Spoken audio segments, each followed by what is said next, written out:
We begin tonight with a concept that sounds deceptively simple, yet it represents one of the most perplexing ideas in all of science: space-time. This is a term you have likely encountered before, as scientists use it with great frequency. We hear of Einstein's theory of space-time, the fabric of space-time, or how space-time can be curved.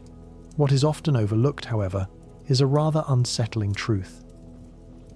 When one truly investigates what space-time means and attempts to grasp its fundamental nature, a profound gap in our knowledge is revealed.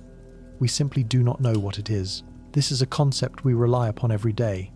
Your GPS navigation would fail without accounting for its effects. We have taken photographs of it being warped around black holes and have even detected ripples or gravitational waves propagating through it. And still, its essential identity remains a mystery.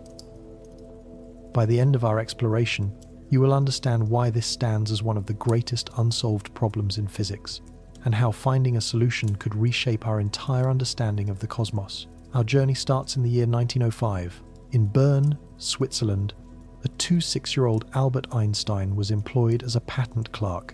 He was not a university professor and held no academic post.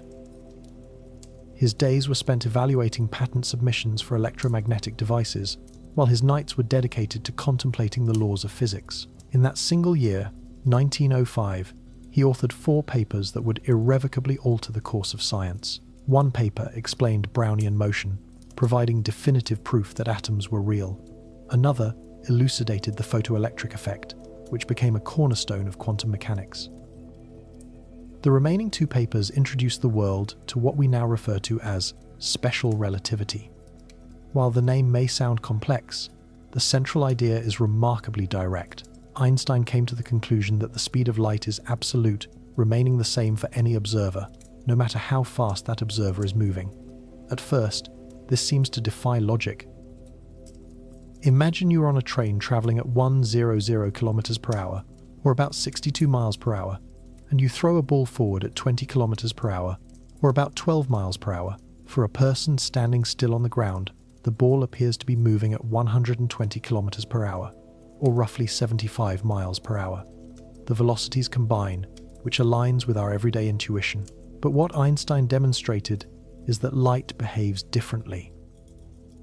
If you were on a spaceship moving at half the speed of light and you pointed a flashlight forward, one might assume the light beam would travel at 1.5 times the speed of light from the vantage point of a stationary observer. This is not what happens. The light moves at precisely the speed of light, approximately 300,000 kilometers per second, or about 186,000 miles per second. For both the person on the spaceship and the person watching from the outside, the speed is always the same. The puzzle, then, is how light can have the same velocity for 2 different observers when one of them is already traveling at half the speed of light.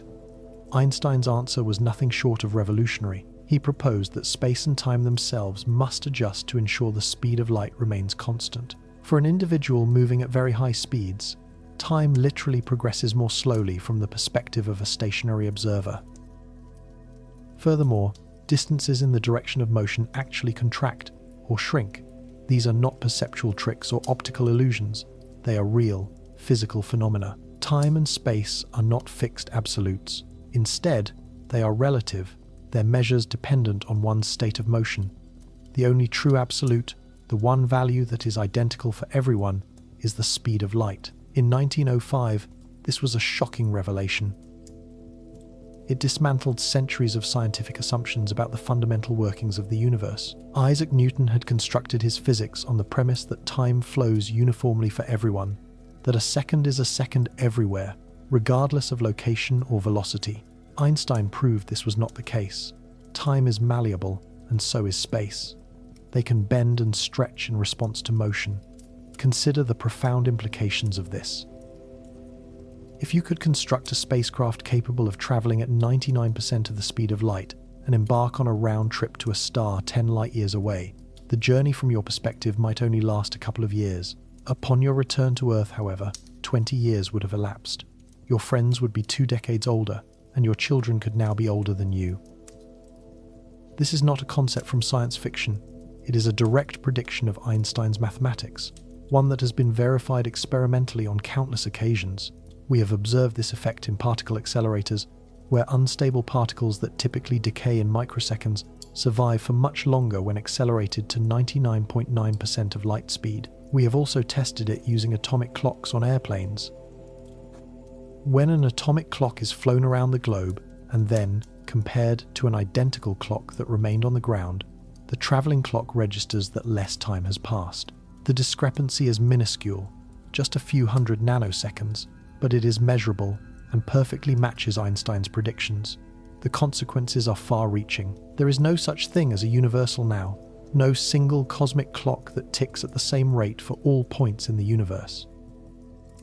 When you declare that an event is happening right now on a distant planet, that statement lacks any absolute meaning. Observers moving at different speeds would disagree on what right now signifies, and they would disagree on which events occur simultaneously. The familiar notion of time as a great river, flowing uniformly for all, gives way to a more complex reality of a fabric that can be stretched and compressed by one's movement through it. But Einstein's work was not yet complete. Special relativity dealt only with objects moving at constant speeds. It did not incorporate acceleration, and it did not account for gravity. Gravity presented a significant challenge. For over 200 years, Newton's law of universal gravitation had performed with stunning success. It could be used to predict the motions of planets, the paths of cannonballs, and the orbits of moons. It was among the most triumphant theories in the history of science. Yet Einstein understood that it could not be entirely correct. Newton's gravity was instantaneous. If the sun were to suddenly vanish, the Earth, according to Newton's equations, would immediately fly off into space. The gravitational pull would disappear instantly across the 150 million kilometers, or about 93 million miles, of empty space. But Einstein had just established that nothing can travel faster than light. No signal, no force, and no information can traverse space in an instant.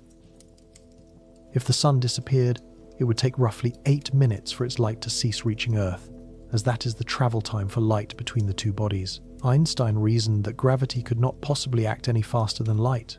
There had to be a propagation delay. Some medium or field had to carry the force of gravity, and whatever it was, it could not exceed the universal speed limit. This line of thinking led Einstein to one of the most pivotal insights of his career, a moment he would later describe as the happiest thought he ever had. It occurred to him in 1907, while sitting at his desk in the patent office. His thoughts turned to gravity, and a powerful mental image came to him: a worker falling from a high roof. Einstein grasped that during the fall, the person would not perceive their own weight. For that brief time, they would be weightless, completely in a state of freefall. If that same person were to let go of a hammer, it would appear to float alongside them, as both would be descending at the same rate. From the worker's perspective, the hammer would neither speed up nor slow down. It would simply hover nearby. This idea might seem straightforward to us now, as we have seen images of astronauts drifting inside the International Space Station. But what Einstein realized was something truly profound. The experience of the worker falling from the roof is fundamentally the same as that of an astronaut orbiting the Earth. Both are in a continuous state of free fall. The astronaut is not in a region with zero gravity.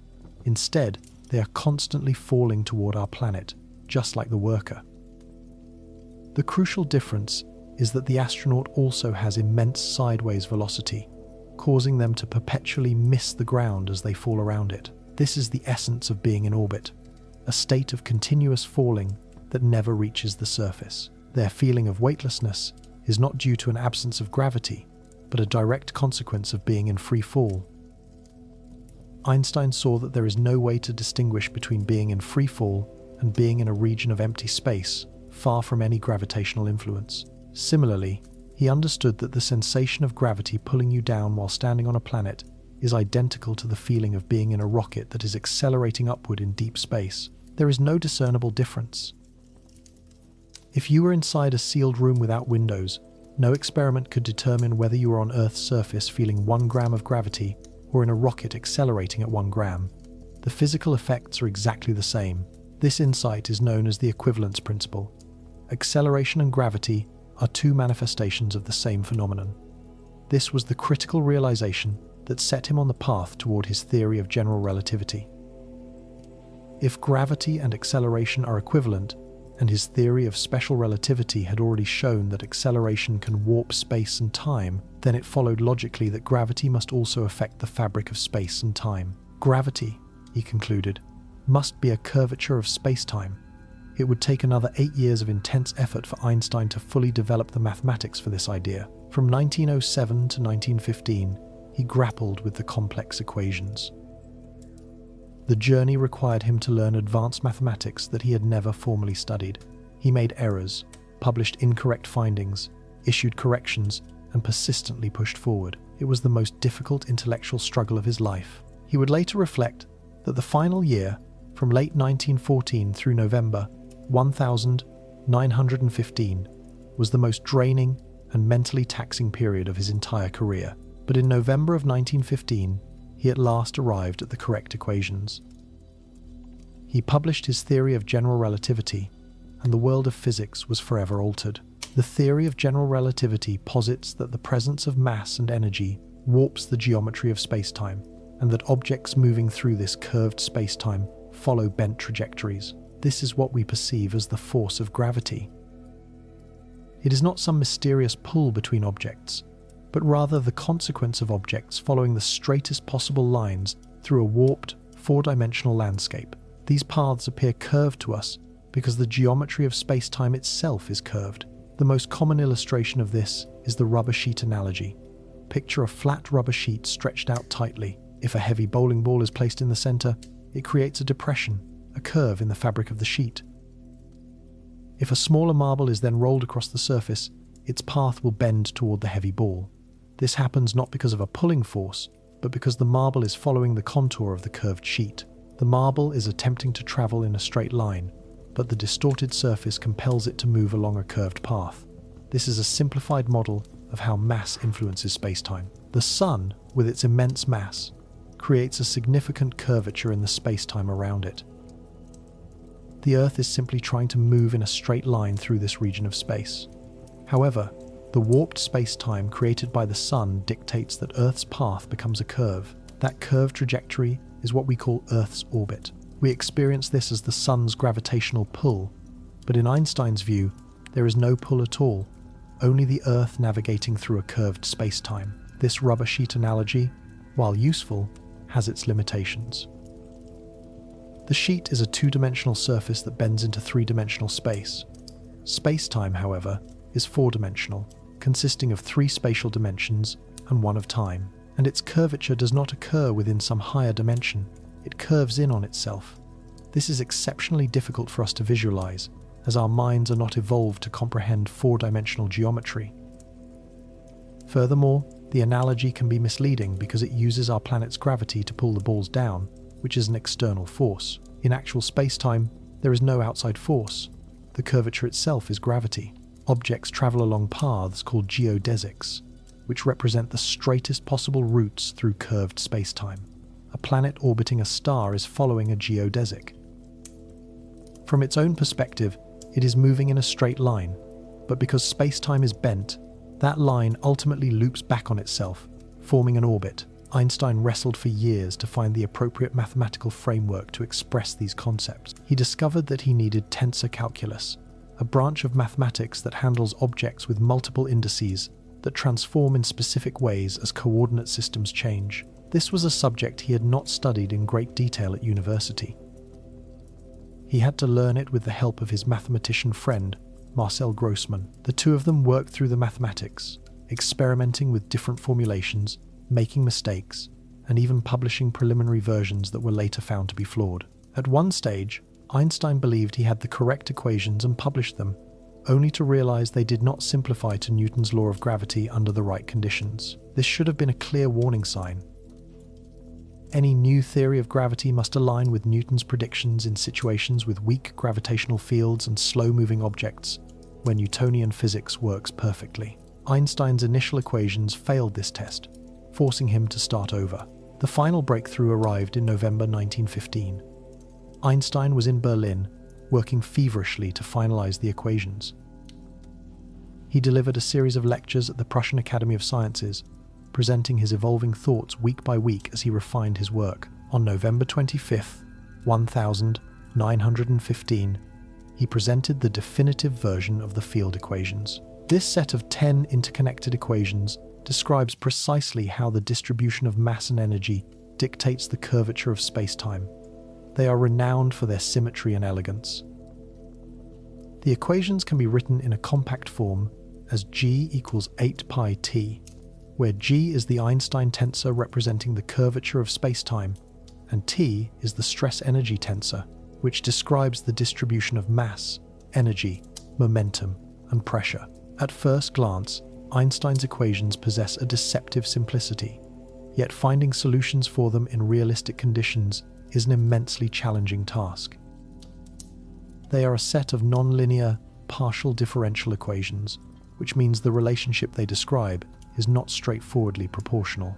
The geometry of space-time influences how mass and energy move, but in a reciprocal effect, that same mass and energy also dictate the curvature of space-time. This creates a complex feedback loop that makes the equations profoundly difficult to resolve. For the majority of real-world scenarios, an exact solution is impossible. Instead, scientists must rely on numerical simulations that require the immense processing capabilities of advanced computers.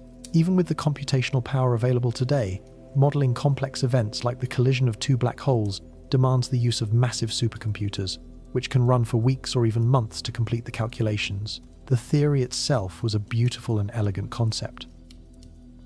It provided a more fundamental explanation for all the phenomena accounted for by Newton's theory of gravity. Furthermore, it offered new predictions that were entirely beyond the scope of Newtonian physics. One of its earliest successes involved explaining the peculiar orbit of Mercury. As the planet closest to the Sun, Mercury follows a path that deviates slightly from the predictions made by Newton's equations.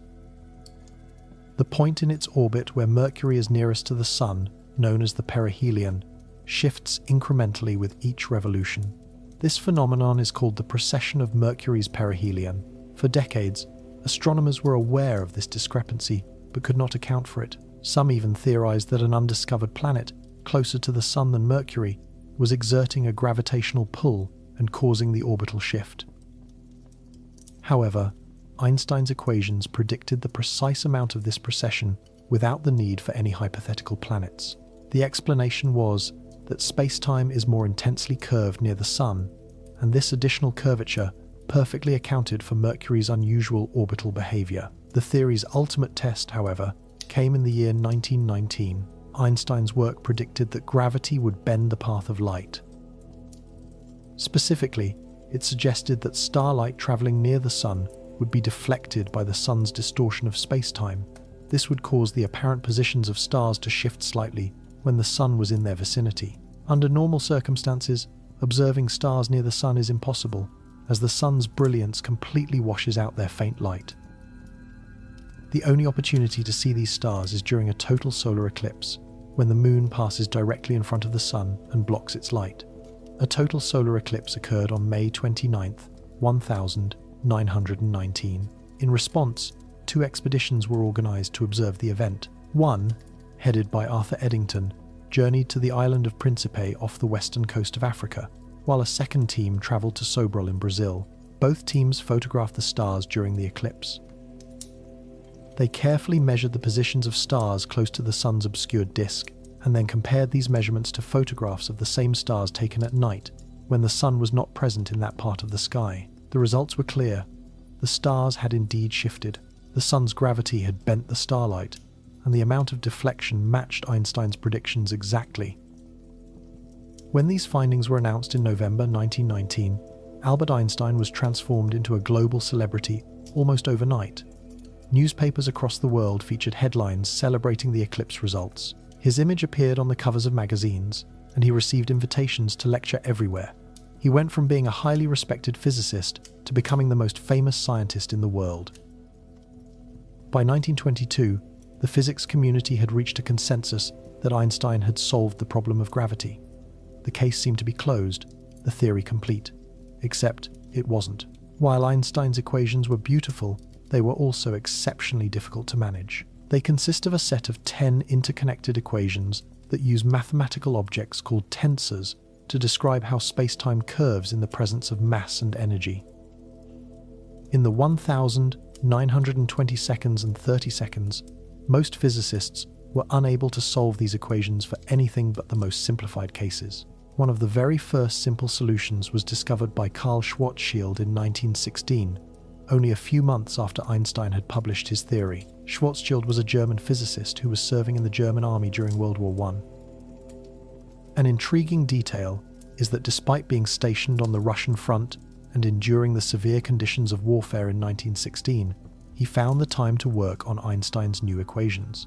He solved them for the most basic scenario imaginable: a single, perfectly spherical, non-rotating mass existing in otherwise empty space. His solution was successful, describing how space-time curves around a star or a planet.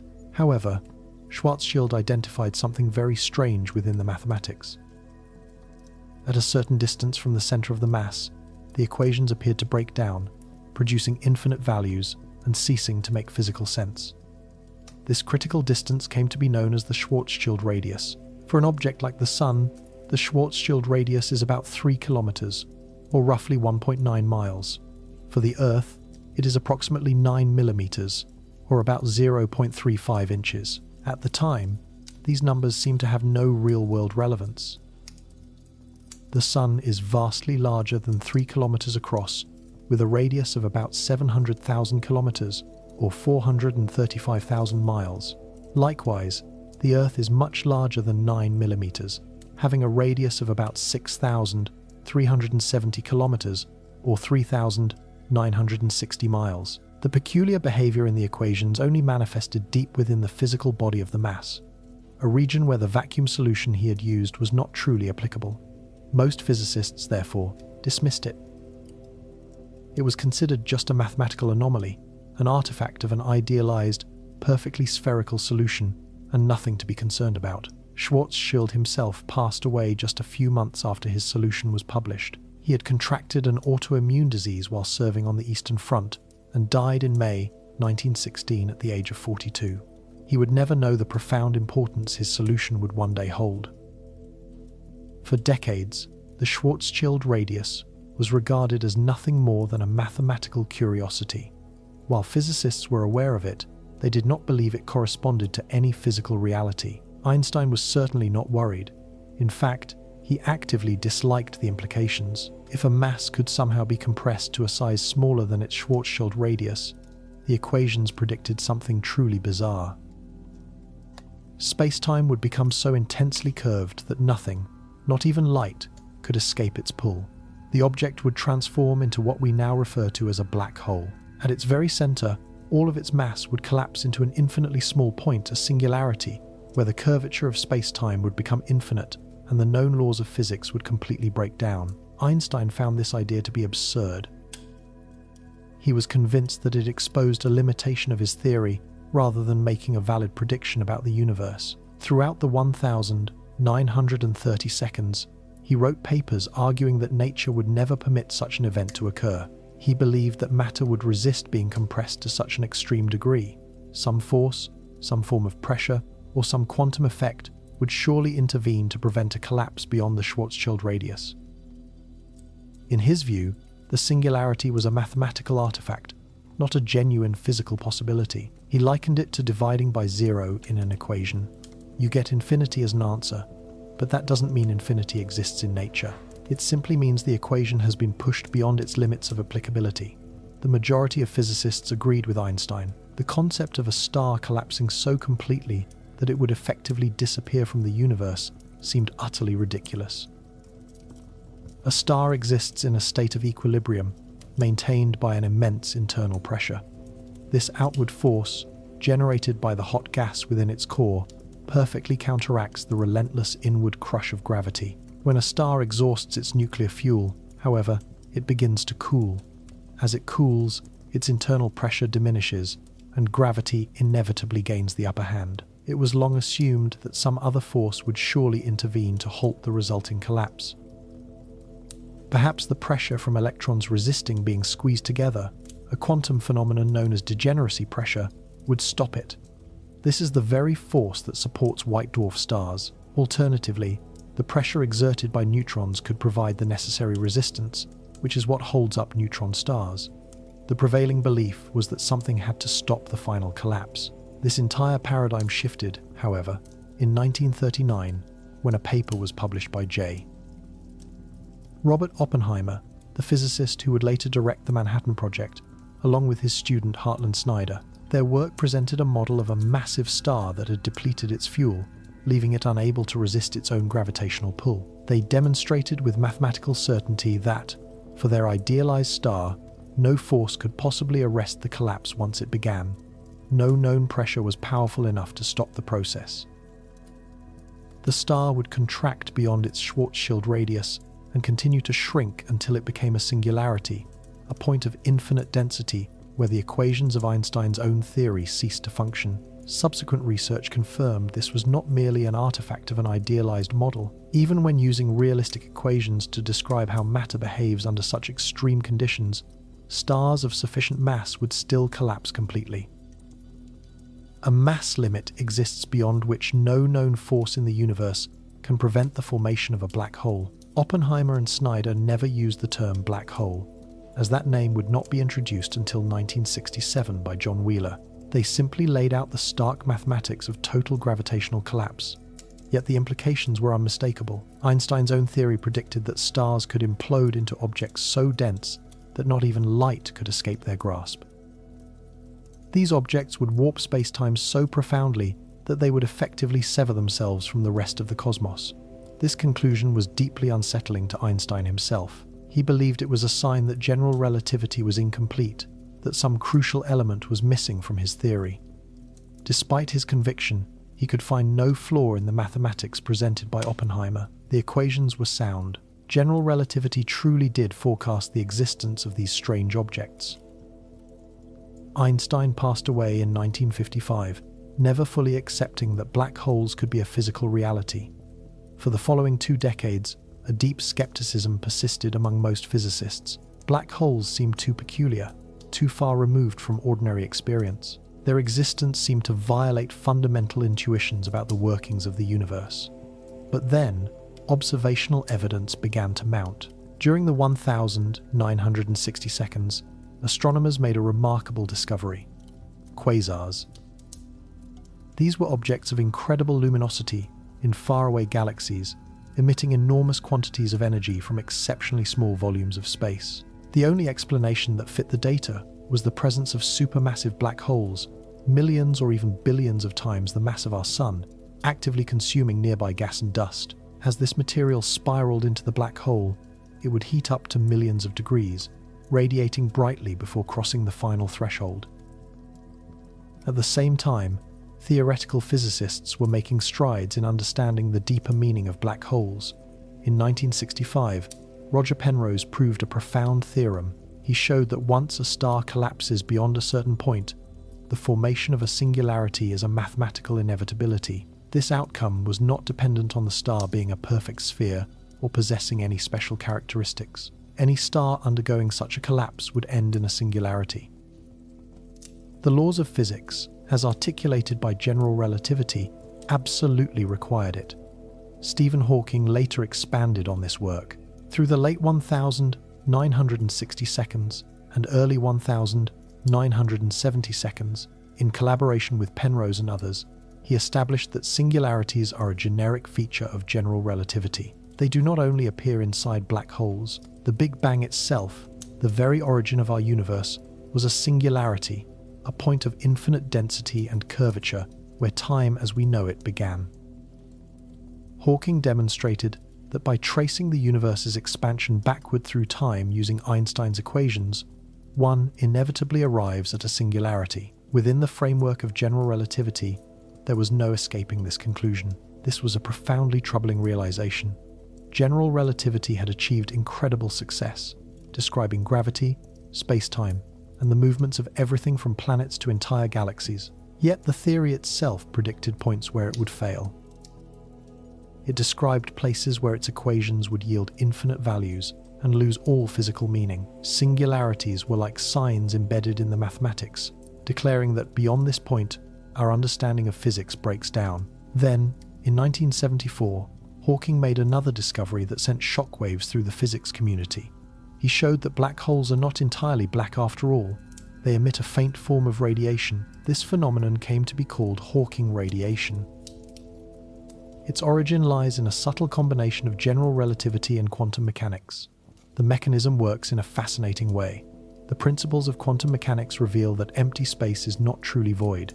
It is instead a dynamic foam of quantum fluctuations, where pairs of particles and antiparticles spontaneously emerge from nothingness for the briefest of instants, only to then annihilate each other. This activity happens everywhere, all the time. In ordinary space, far from any black hole, these fleeting apparitions are known as virtual particles. Their lifespan is so short that they cannot be observed directly. They essentially borrow energy from the vacuum, exist for a moment, and then repay the debt by annihilating. The uncertainty principle in quantum mechanics allows for this to occur, provided it happens quickly enough. The amount of energy these virtual particles borrow is related to their existence time by Heisenberg's uncertainty principle. The more energy they possess, the shorter their lifespan must be. For a typical virtual particle pair, this existence lasts for about 10⁻23 seconds. This is an almost unimaginably short duration, 23 orders of magnitude smaller than a single second. And yet, they are real enough to produce measurable effects, such as creating tiny shifts in atomic energy levels that have been measured with extraordinary precision. Under normal conditions, these particle pairs appear and vanish so rapidly that they have no noticeable impact on the large-scale world. Near the event horizon of a black hole, however, something entirely different can unfold. The event horizon is the ultimate point of no return. Once anything crosses this boundary, it can never escape.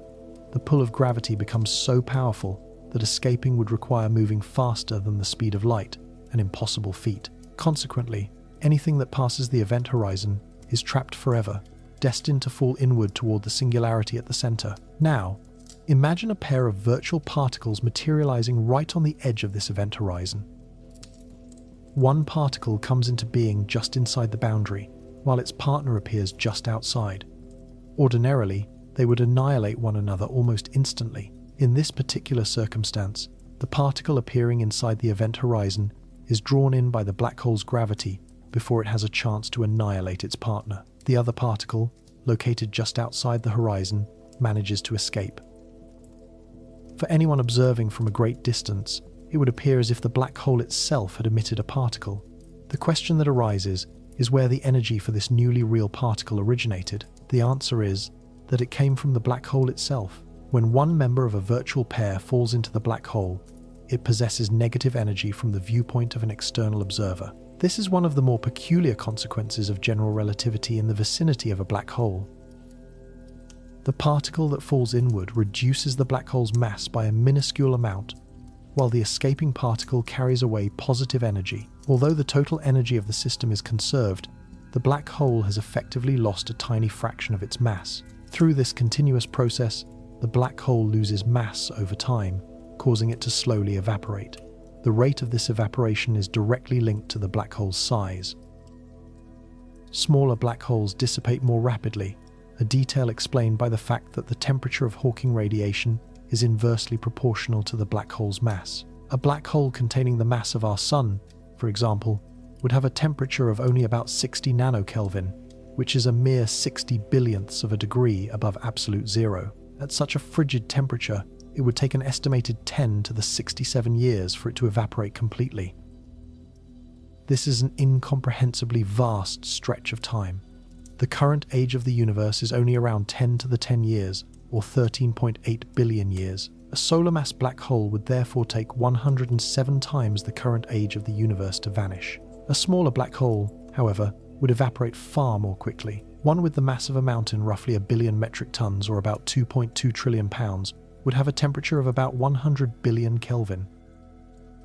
It would evaporate in just a fraction of a second, exploding in a brilliant flash of high-energy radiation. Any truly tiny black holes, if they exist, would evaporate almost instantaneously, releasing a tremendous amount of energy. This insight was revolutionary, as it implied that black holes are not eternal entities. They possess a finite lifetime and would eventually disappear entirely, fading away into a faint glow of radiation. This realization, however, created a new puzzle, one that has troubled the world of physics for 50 years. It is known as the information paradox. Consider the problem this way. Imagine you write a book, a detailed repository of information, and then you cast it into a black hole. The book crosses the event horizon and begins its descent toward the singularity. From the outside, the book has simply vanished. The only properties of the black hole that can be observed are its mass, its spin, and its electric charge. There is no way to determine what fell inside. Whether it was a book, a rock, or an entire star makes no difference. The black hole's external appearance remains unchanged. In the 1970 seconds, John Wheeler famously summarized this idea by stating that black holes have no hair, meaning they lack any features that would betray the nature of what they have consumed. Now, if black holes were eternal, one might argue that the information is not truly destroyed, but merely locked away forever inside, inaccessible but still present. But the existence of Hawking radiation changes this picture completely. The black hole evaporates, and eventually it is gone, replaced by a diffuse cloud of thermal radiation. The critical issue is that thermal radiation is random. It carries no specific information about what created it, much like the heat emanating from a fire reveals nothing about the particular objects that were burned. This suggests that the information contained within the book is permanently destroyed. The words, the ideas, and the specific arrangement of particles that constituted the book are all erased from existence. Such an outcome violates a fundamental principle of quantum mechanics known as unitarity. Quantum mechanics asserts that information is never truly lost. It can be scrambled, dispersed, and hidden in extraordinarily complex ways, but in principle, it is always recoverable. If you could perfectly know the quantum state of every particle in a system, you could reconstruct its past or predict its future with absolute certainty. Information, in this view, is always conserved. Hawking radiation, however, seemed to provide a mechanism for destroying information. The quantum state of the book is lost forever, as if it were simply deleted from the history of the cosmos. This created a profound conflict between general relativity and quantum mechanics. One of the theories had to be wrong, or perhaps our understanding of both was incomplete. Physicists engaged in a debate over this for decades. Stephen Hawking initially contended that information was indeed destroyed inside black holes, suggesting that quantum mechanics itself breaks down in such extreme gravitational fields. Others insisted that information must be preserved somehow, and that we simply had not yet discovered the mechanism. The paradox remained unresolved, serving as a powerful signal that something was fundamentally amiss with our understanding of space-time. Einstein's elegant theory of curved space-time now predicted regions where physics itself ceased to make sense, singularities where the equations failed, and black holes that might erase information from reality. The theory had been spectacularly successful, describing gravity with incredible precision and predicting phenomena from the bending of starlight to the existence of gravitational waves. Yet it also seemed to contain the seeds of its own limitations, pointing to situations where it could no longer be trusted and where a deeper theory was required. Before we delve further into that mystery, it is worth pausing to appreciate a remarkable truth. This very idea that we do not fully understand, this theory that breaks down at singularities and might destroy information, is something we actively use every single day. General relativity is not merely an abstract framework for comprehending black holes and the Big Bang. It affects your life in tangible, practical ways. The most prominent example is the Global Positioning System, or GPS. Your phone, your car's navigation system, and any device that can pinpoint your location relies on a network of satellites. These satellites circle the Earth at an altitude of about 20,000 kilometers, or about 12,400 meters. They continuously broadcast signals that contain the precise time, as measured by atomic clocks on board, along with information about their own positions. Your GPS device receives these signals from at least 4 different satellites, measures the time it took for each signal to arrive, and then uses that data to calculate your position. The speed of light is a constant, so if you know how long a signal traveled, you can calculate the distance to the satellite that sent it. With signals from 4 satellites, your device can triangulate your exact position in 3-dimensional space. The geometry is straightforward, but there is a complication. The atomic clocks on the satellites do not tick at the same rate as clocks here on the ground. Two distinct effects from general relativity are at work. The first is that the satellites are moving at approximately 14,000 kilometers per hour, or about 8,700 miles per hour, relative to Earth's surface. According to special relativity, time for a moving object runs more slowly. From the perspective of an observer on the ground, the clocks aboard orbiting satellites would appear to tick at a slightly slower rate. This is a known phenomenon called time dilation due to velocity, an effect that, while tiny, is entirely measurable. Compared to clocks on Earth, those in orbit lose approximately 7 microseconds each day, but a second, even more substantial effect is simultaneously at play. The satellites are positioned much higher in Earth's gravitational field. Because they are farther from the planet's center of mass, the gravity they experience is weaker. According to general relativity, time flows more rapidly in weaker gravitational fields. This means that from our vantage point on the surface, the satellite clocks should also seem to be ticking slightly faster, an effect known as gravitational time dilation. The gain from this is about 45 microseconds per day relative to clocks on the ground. When these two competing influences are calculated together, the net result is that the satellite clocks run faster than Earth-based clocks by about 38 microseconds daily. A discrepancy of 38 microseconds might sound insignificant. However, light travels a distance of nearly 300 meters, or about 984 feet, in just 1 microsecond. If the global positioning system did not correct for these relativistic effects, your location would be inaccurate by about 11 kilometers, or nearly 7 miles, each day. In a matter of hours, GPS would become completely useless. Your navigation device might insist you were in the wrong city entirely. The engineers who designed the GPS system understood this reality. They programmed the satellite clocks to tick at a precisely calibrated rate to compensate for relativity. Every single GPS calculation must account for the way spacetime curves around Earth. Every time you use GPS to find your way, you are relying on the complex equations of Einstein. You are using general relativity, and it works with astonishing accuracy. What is remarkable, however, is that while we know how to calculate its effects, we still do not possess a fundamental understanding of what spacetime truly is. An even stranger example can be found in the world of materials. Consider the metal gold, which possesses a distinctive yellow color. It stands alone as the only metal with this particular appearance. Silver is a silvery white, copper has a reddish tint, and iron is grey. But gold is uniquely yellow. The reason for this involves relativity. Atoms absorb and emit light at very specific frequencies, which are determined by the energy levels of their electrons. For the majority of metals, the light frequencies they absorb fall within the ultraviolet range, a higher energy than that of visible light. Consequently, they reflect all visible light and appear silvery or grey to our eyes. Gold, however, is different. Gold atoms are heavy, containing 79 protons in their nucleus, which generates a powerful electric field. Within this strong field, the innermost electrons move at incredible speeds, fast enough for relativistic effects to become a significant factor. According to special relativity, as these electrons accelerate, their effective mass increases. This change alters the spacing between the energy levels within the atom. For gold, this relativistic shift is just enough to cause the atom to absorb blue light instead of ultraviolet light. When white light strikes a piece of gold, the blue frequencies are absorbed, and the remaining light that reflects back to our eyes appears yellow.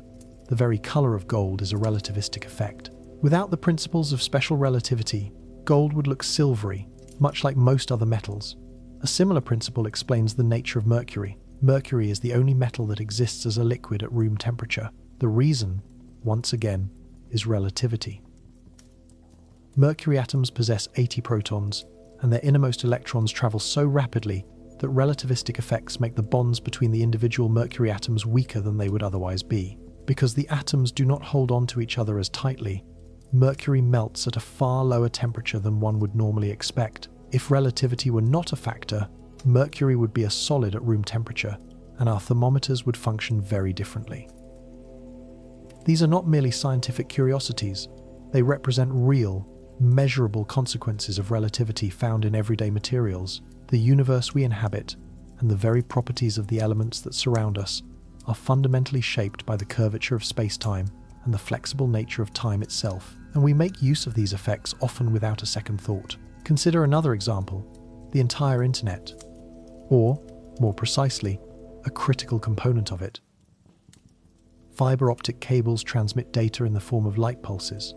The timing of these pulses must be incredibly precise. For long-distance fiber optic communications, particularly in applications like financial transactions where microseconds are of critical importance, engineers must account for relativistic effects. Cables laid at different altitudes experience slightly different degrees of gravitational time dilation. The difference is minuscule, but across high-speed networks that transmit billions of bits every second, even these tiny timing errors can accumulate into significant problems. Corrections based on general relativity are therefore built directly into the synchronization systems that keep our digital world connected. Even more impressive is the Laser Interferometer Gravitational Wave Observatory, or LIGO. This facility is designed to detect gravitational waves, ripples in the fabric of space-time, caused by cataclysmic cosmic events, such as the collision of black holes or neutron stars. As these ripples propagate through space, they cause it to stretch and squeeze. The effect is almost impossibly small.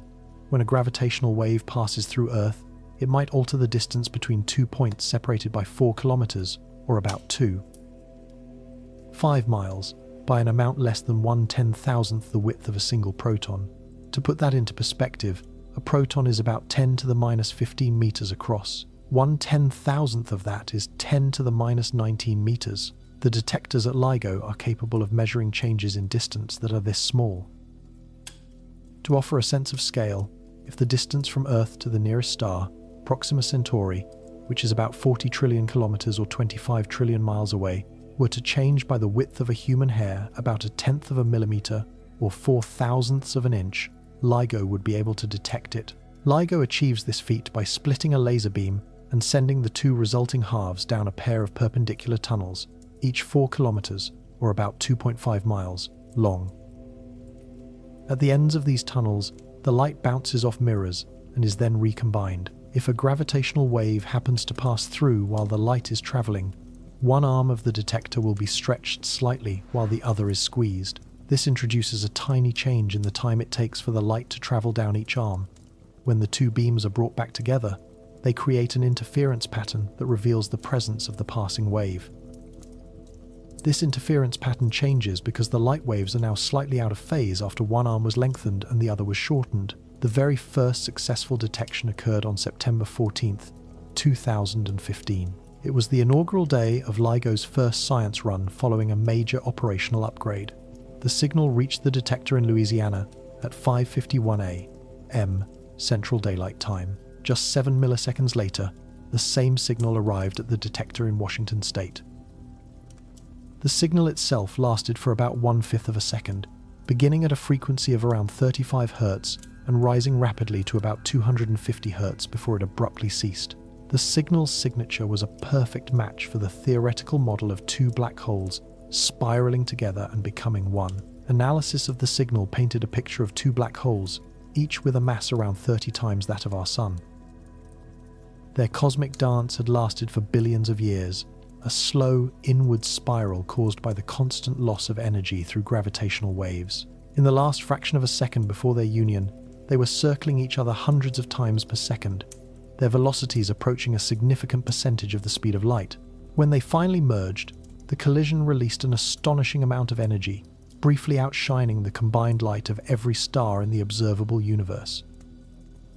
In less than a second, energy equivalent to 3 solar masses, as if 3 suns were instantly annihilated, and their entire mass converted to energy was radiated away as gravitational waves. This profound disturbance propagated outward through the cosmos at the speed of light, a ripple in the fabric of space-time itself. The event took place 1.3 billion light-years away, so the waves traveled for 1.3 billion years before reaching our planet. Upon their arrival, they caused the 4 kilometers arms of the LIGO observatory to stretch and squeeze by a distance, measuring about 1/1000th of a proton's width, and the sensitive instrument recorded the change. The landmark discovery was made public on February 11th, 2016, following months of rigorous analysis to confirm the signal was genuine and not an instrumental glitch or random noise. It became front-page news across the globe, as it provided direct validation for a major prediction of general relativity that had never been experimentally observed. Einstein's equations forecast that accelerating masses would generate these ripples in spacetime, which would travel at light speed. While indirect evidence had been seen before, such as pulsars rapidly spinning neutron stars losing energy at a rate that perfectly matched the emission of gravitational waves, LIGO's observation was the first direct detection. We had finally witnessed the waves themselves passing through Earth. Since that initial breakthrough, LIGO and its partner observatories, Virgo in Italy and Kagra in Japan, have registered dozens more gravitational wave events. The majority of these signals originate from merging black holes, while others come from the collision of neutron stars. Each new detection offers fresh insights into these extreme cosmic objects and the fundamental nature of gravity. The black hole mergers, in particular, have unveiled a surprising abundance of intermediate mass black holes, which are objects between 30 and 100 times the mass of the Sun. Prior to LIGO, astronomers knew of stellar mass black holes, typically 5 to 20 solar masses, which form from the collapse of individual stars. They also knew of the supermassive black holes, millions to billions of solar masses, that reside at the centers of galaxies. The gap between these two categories, however, was a long-standing puzzle. LIGO's findings revealed that this gap is populated with black holes, pointing toward formation processes that were not yet fully appreciated. We have also gained knowledge about the spin of black holes. When two black holes merge, they are frequently rotating. The alignment of their spins, whether they are parallel or oriented in different directions, provides clues about their history. Binary black holes that form together from a pair of stars are expected to have aligned spins. In contrast, black holes that formed independently and were later captured by each other's gravity would likely have random spin orientations. The data from LIGO indicates that both of these formation scenarios occur in the universe. In August 2017, the LIGO and Virgo detectors picked up gravitational waves from a pair of merging neutron stars approximately 130 million light-years away. This event was particularly significant because, unlike black hole mergers, neutron-star collisions also emit light. Black holes themselves are dark, but neutron stars are composed of ordinary matter and therefore glow. Their merger produces a brilliant explosion known as a kilonova. Within seconds of detecting the gravitational waves, LIGO issued alerts to astronomers worldwide. Telescopes quickly turned to scan the area of the sky the signal had originated from. In a matter of hours, they located it, a new, bright object in a galaxy designated NGC 4993. Over the subsequent days and weeks, dozens of telescopes observed the kilonova across the electromagnetic spectrum, from gamma rays to radio waves. For the very first time, a cosmic event had been witnessed, using both gravitational waves and light, heralding the dawn of multi-messenger astronomy. These observations confirmed a long-held suspicion among physicists. Heavy elements such as gold, platinum, and uranium are forged in the crucible of neutron star mergers. The collision generates conditions so extreme that atomic nuclei are shattered and reassembled into heavier elements. The kilonova ejected about 1/100th of a solar mass of this material, a significant portion of which was gold and platinum. All the gold on our planet, every ring, coin, and bar, was created in such neutron star collisions billions of years before our solar system came into being. This precious metal was cast out into space, where it mixed with interstellar gas and dust, eventually becoming part of the protoplanetary disk that formed our Sun and its planets. When you wear a piece of gold jewelry, you are wearing atoms forged in the cataclysmic merger of neutron stars. Each detection of a gravitational wave is tangible proof that space-time is a real entity, one that can be bent and warped, just as Einstein predicted. We are no longer limited to inferring its existence from theory. We are now measuring its behavior directly, watching it ripple. However, detecting these waves does not reveal what space-time is fundamentally made of. It simply confirms that it exists and behaves according to the principles laid out in Einstein's equations. An interesting analogy is the detection of sound waves traveling through air. One can measure the waves, study their characteristics, and use them for communication or music. But measuring sound does not explain the composition of air. To discover molecules and atoms, different experiments are necessary. In the same way, measuring gravitational waves shows us that spacetime can vibrate, but it does not tell us what the underlying fabric actually is. That question remains a profound mystery. Then there are the images of black holes. In April 2019, the Event Horizon Telescope collaboration unveiled the first ever picture of a black hole. It was not a photograph in the conventional sense, but rather an image constructed from radio telescope data gathered by observatories around the globe using a method called Very Long Baseline Interferometry. A network of 8 radio telescopes, distributed from Hawaii to Antarctica and from Spain to Chile, simultaneously focused on the same target. They recorded radio waves with a wavelength of 1.3 millimeters, or about 0.05 inches, a frequency at which the gas swirling around a black hole glows with particular brightness. This method works by digitally combining the data from every observatory, effectively creating a single virtual telescope with a diameter equal to that of our planet. The ability of a telescope to resolve fine details is directly related to its size. Larger telescopes can discern smaller features. By distributing telescopes across the entire globe and synchronizing their signals, it becomes possible to achieve the resolution of a virtual instrument measuring approximately 13,000 kilometers, or about 8,000 miles, in diameter.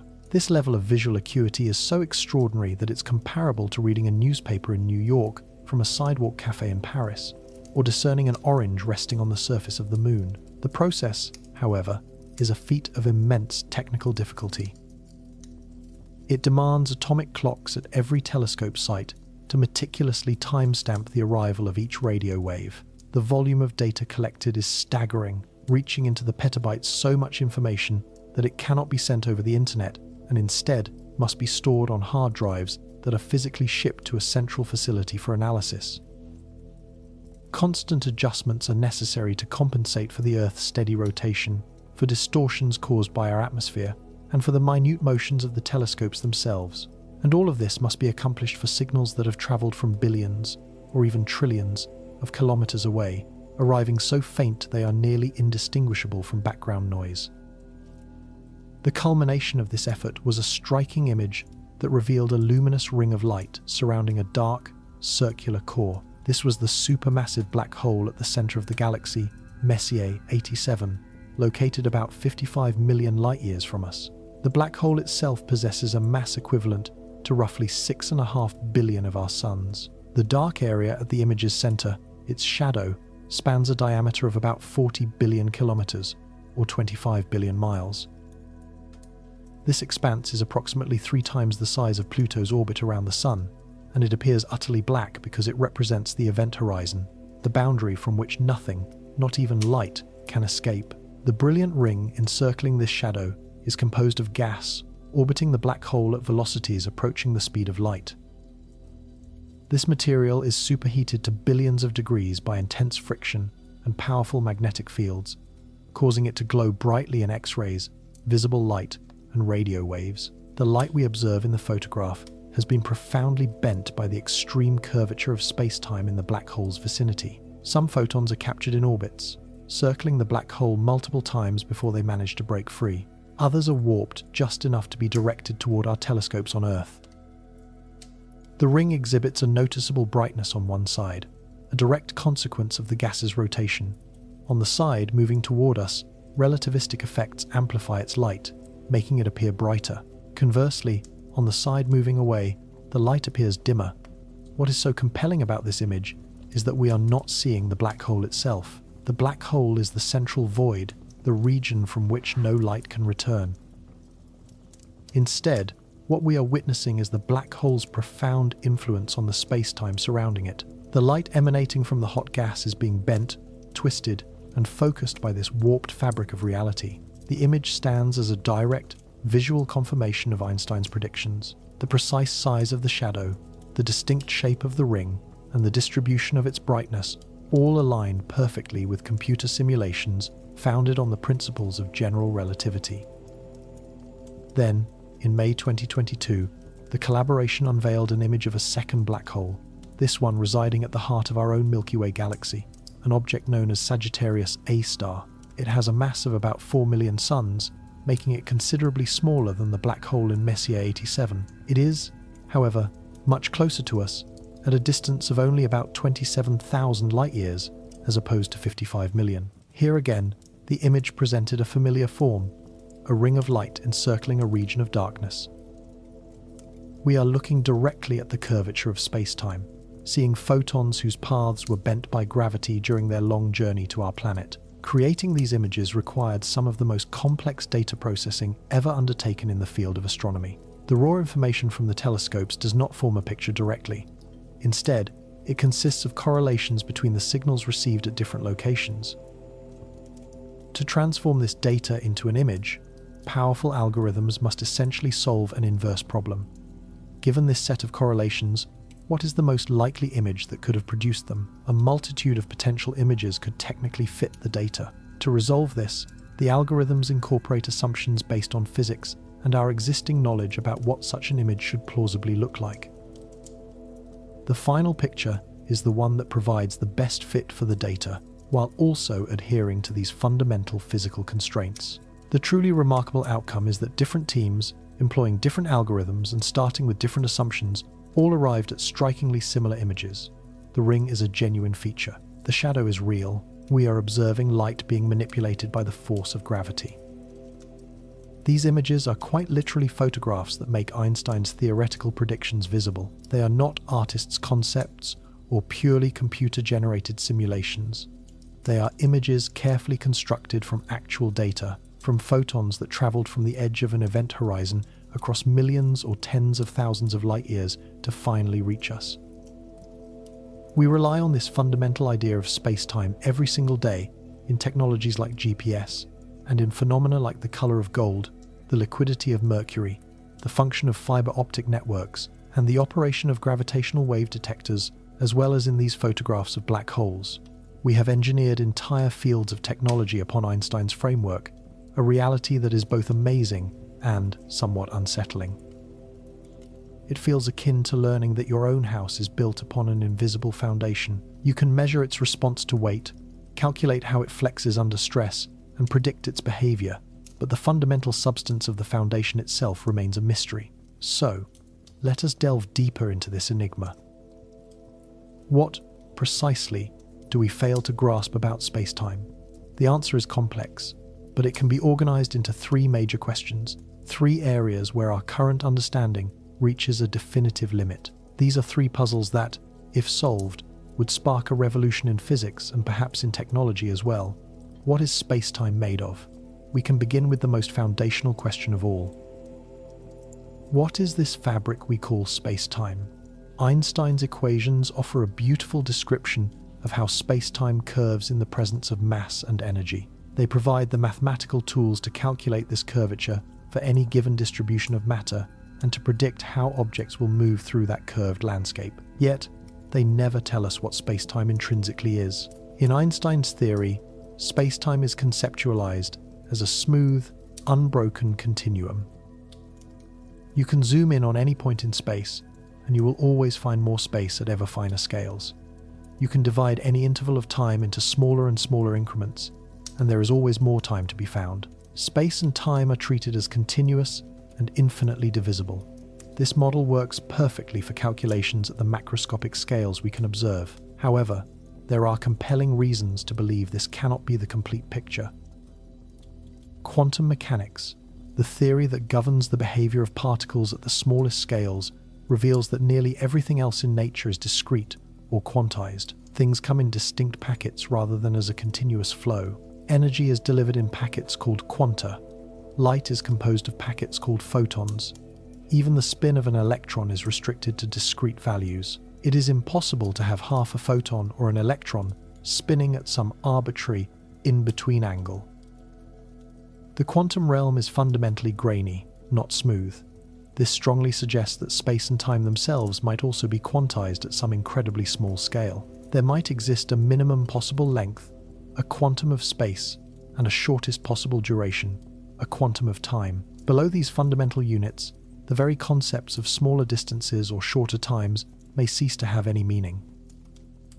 At the most fundamental level, space and time might not be continuous, but could be discrete, similar to how a digital photograph is composed of individual pixels rather than being a seamless analog image. This ultimate scale of reality is known as the Planck length, a staggeringly small distance of about 10 to the minus 35 meters, or approximately 0.0000000000000000000000000000000000000000000000000000000000000000000000000000000000000000000000000000000000000000000000000000000000000000000000000000000000000000000000000000000000000000000000000000000 Consider that a proton measures about 10 to the minus 15 meters across. The Planck length is 20 orders of magnitude smaller than that proton. An intriguing way to visualize this is to imagine scaling up a single proton to the size of the entire observable universe. On that new scale, the Planck length would be roughly the size of a tree. It is at this unfathomable scale that quantum effects are expected to influence the very nature of space-time. The smooth, continuous fabric of space-time, described by Einstein, would likely break down, giving way to something far different, something granular and chaotic. Physicists have a name for this theoretical texture: quantum foam. The concept suggests that if one could zoom in to this incredible degree, space-time would appear turbulent, a roiling sea of quantum fluctuations where tiny structures constantly emerge and vanish. The challenge, however, is that we have no direct method for probing these dimensions. The Planck length is so infinitesimally small that building an experiment to measure it is impossible with current technology. The energies needed to investigate physics at the Planck scale are estimated to be around 10 to the 19 giga-electron volts.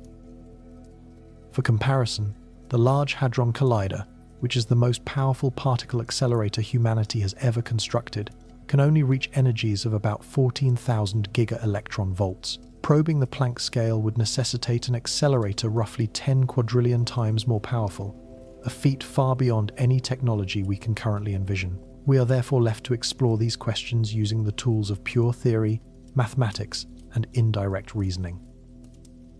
This has led to several competing ideas, none of which can be tested directly at present.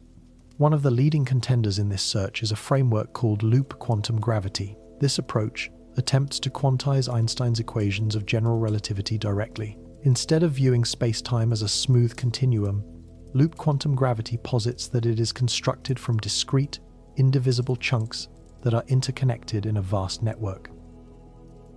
In this model, space is woven from minuscule loops of space-time, each about a Planck length in size. These loops link together to form a spin network, and the geometry of space-time itself emerges from the specific arrangement and connection of these loops. A key implication of this picture is that area and volume are also quantized. They cannot take on just any value but must exist in discrete units, as multiples of the Planck length squared or cubed. Space-time, therefore, has a minimum possible volume, a fundamental unit that cannot be subdivided further. This idea elegantly resolves certain problems in physics, suggesting that singularities, points of infinite density, might not actually exist at the center of black holes or at the moment of the Big Bang. Instead of matter collapsing to an infinitely small point, it would be compressed only to this minimum quantum volume. The singularity would be replaced by a different phenomenon, perhaps a quantum bounce or another exotic structure. Yet, loop quantum gravity is not without its own difficulties. The mathematics involved are exceptionally complex, making it very hard to extract concrete, testable predictions. Furthermore, it has not yet been successfully unified with the other fundamental forces of nature or with quantum field theory, the established framework describing particle interactions.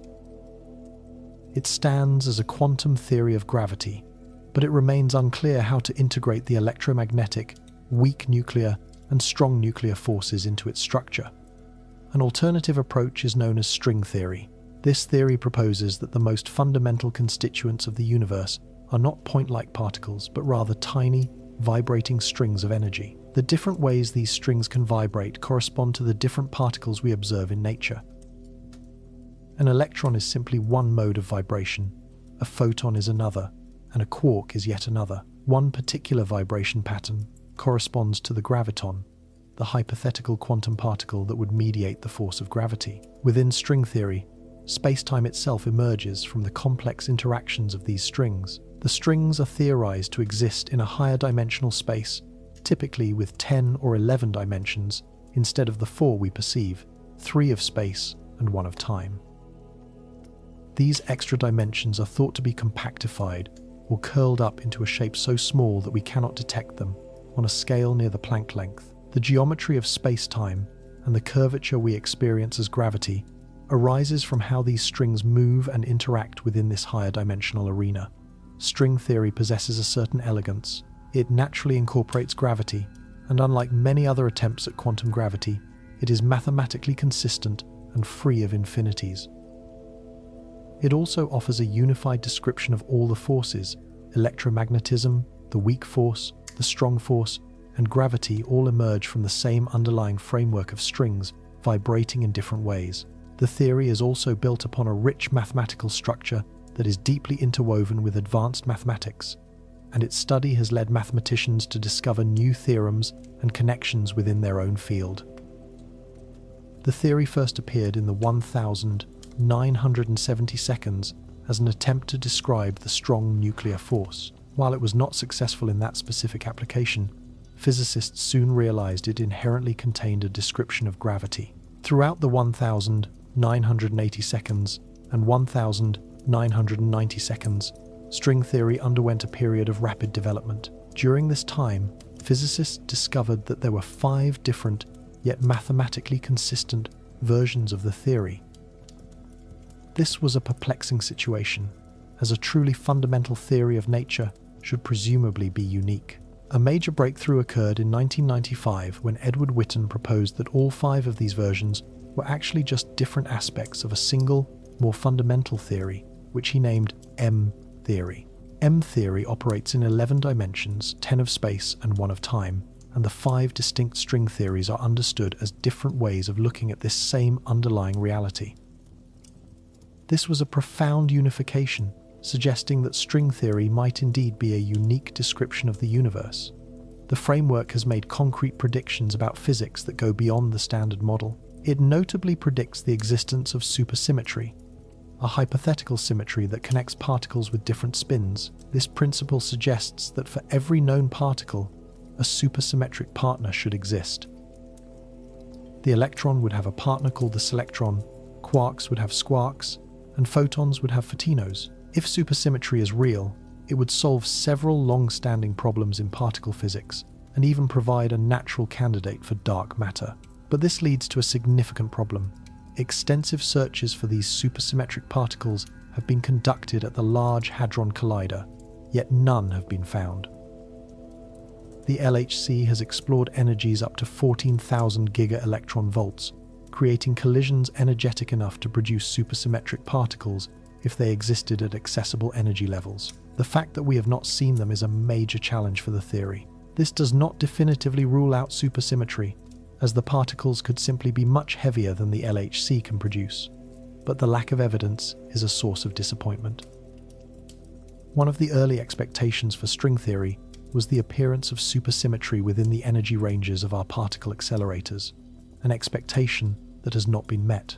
A more profound challenge for the theory lies in its sheer number of possible variations. The way its proposed extra 6 or 7 dimensions are compactified or curled up dictates the resulting physics.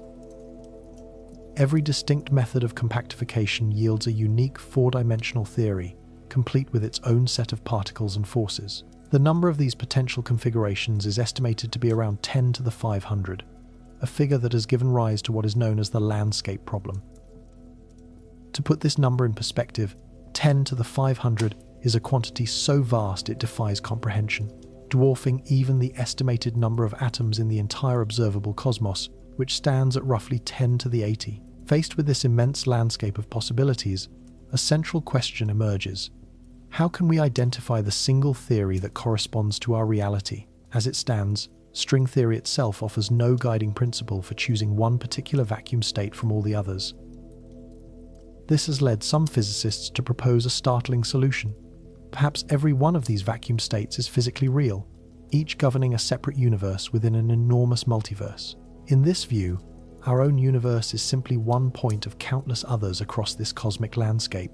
Our existence here is then explained by the fact that the physical constants in this specific universe happen to be finely tuned for the formation of stars, planets, and ultimately, life. In other universes, where the constants are different, the conditions for life might never arise, leaving no observers to witness them. This line of thinking, known as anthropic reasoning, is deeply unsatisfying for many scientists. It appears to abandon the fundamental quest to understand why the laws of nature have the precise form that they do. Instead, it suggests the laws are arbitrary, varying from one universe to the next, and we simply inhabit one of the few where conditions are permissive for life. This is not a predictive explanation, and critically, it offers no way to be scientifically tested. Observing these other universes would be impossible, as they would lie forever beyond the reach of our cosmic horizon. An even more foundational issue with string theory is its lack of testable predictions at energy scales we can achieve with current or near-future technology. The theory's natural domain is the Planck energy, around 10 to the 19 giga-electron volts, a level of energy vastly greater than what our most powerful accelerators can produce. The Large Hadron Collider, for instance, operates at energies of about 10 to the 4 giga-electron volts. To directly investigate phenomena at the Planck scale, we would require a particle accelerator 10,000 trillion times more powerful than the LHC. Constructing such a device is profoundly beyond our current technological grasp. Indeed, it may well be beyond the capacity of any civilization that must operate within the known laws of physics. So, without the ability to make testable predictions, how can we ever determine if string theory is correct? It possesses a remarkable mathematical beauty, it is logically coherent, and it provides an elegant framework for unifying the forces of nature. Yet, beauty and elegance are not substitutes for empirical proof. The history of science is filled with compelling and beautiful ideas that were ultimately proven incorrect. The discipline of physics demands experimental verification. Theories must be rigorously tested against the observable world. For string theory, performing such tests is a challenge of immense, perhaps even insurmountable, difficulty. This has led some in the field to suggest that string theory has evolved into something more akin to a mathematical framework than a physical theory in the traditional sense. It has certainly generated profound insights in both pure mathematics and theoretical physics. The theory has provided powerful new tools for performing complex calculations in quantum field theory and has uncovered deep, previously unseen connections between disparate areas of physics and math. However, when judged as a theory of fundamental reality, a quantum theory of gravity, meant to explain the true nature of spacetime, it remains entirely unproven. It could be a magnificent mathematical construct that ultimately has no bearing on the actual workings of our universe. In recent years, an even more radical concept has begun to gain traction: the possibility that spacetime itself is not fundamental. In this view, space and time are emergent phenomena, arising from a deeper level of reality that bears no resemblance to space or time as we perceive them. This is the central idea behind speculative approaches like the conjecture known as ER equals EPR, an equation that links Einstein-Rosen bridges with Einstein-Podolsky-Rosen correlations. At its heart is the strange quantum mechanical phenomenon of entanglement. Through entanglement, two particles can become linked in such a way that a measurement performed on one instantaneously influences the state of the other, regardless of the distance separating them. This does not allow for faster-than-light communication, as the measurement outcomes cannot be controlled, but it does represent a genuine correlation that spans vast distances without any signal passing through the intervening space. This very phenomenon was described in a 1935 paper by Einstein and two of his colleagues, who argued it was evidence that quantum mechanics was an incomplete theory. They believed the correlations had to be the result of some hidden information carried by the particles. Yet, subsequent experiments have confirmed that these correlations are real and cannot be explained by any such hidden variables. Entanglement is now understood to be a fundamental feature of the quantum world. In that same year, 1935, Einstein and Nathan Rosen co-authored another paper, this one exploring solutions to general relativity that permitted the existence of what we now call wormholes, shortcuts, through space-time that could connect two very distant regions. These theoretical structures came to be known as Einstein-Rosen bridges. A key issue with the wormholes in their original solution, however, was their instability. They would collapse too quickly for anything to traverse them. More recently, physicists have begun to explore a potential link between the concepts of entanglement and wormholes. This intriguing idea is captured in the concise equation ER equals EPR, where ER represents Einstein-Rosen bridges and EPR signifies the entanglement described by Einstein, Podolsky, and Rosen. The conjecture proposes that any two entangled particles are physically connected by a microscopic wormhole, a tiny thread of space-time that bridges the distance between them. If this were true, it would carry a profound implication that space-time itself is woven from the very fabric of quantum entanglement. The geometric relationships between points, the very structure we perceive as space-time, would be an emergent property of these quantum correlations. In this picture, space as we know it is a kind of illusion, a convenient description of a more fundamental reality. The concept of distance itself would arise from the intricate patterns of entanglement.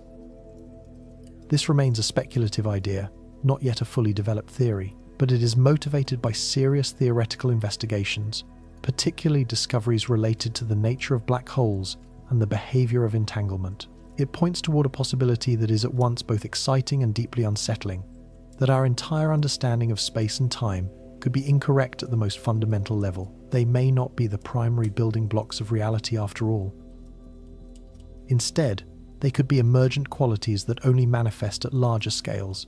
Much like the temperature and pressure of a gas, are emergent properties arising from the collective motion of countless individual molecules. The essential truth is that we do not yet know what spacetime is truly made of. We possess powerful equations that precisely describe its behavior. We have the ability to measure its curvature and to detect the gravitational waves that ripple through it.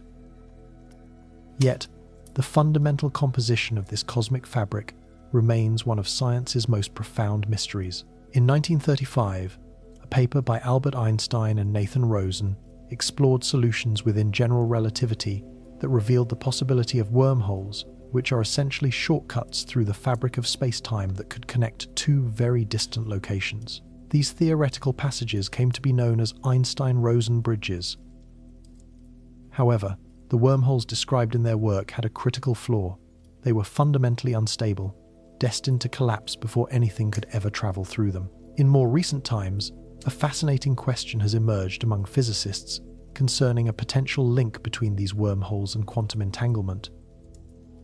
This idea is elegantly summarized by the equation ER equals EPR, where ER represents Einstein-Rosen bridges and EPR signifies the entanglement phenomenon described by Einstein, Podolsky, and Rosen. The hypothesis suggests that any two entangled particles are physically connected by a microscopic wormhole, a slender thread of space-time itself. If this were true, it would imply that space-time is not fundamental, but is instead woven from the threads of quantum entanglement. The connections that define the geometry of our universe, the very structure we perceive as space-time, would arise from these quantum correlations between particles.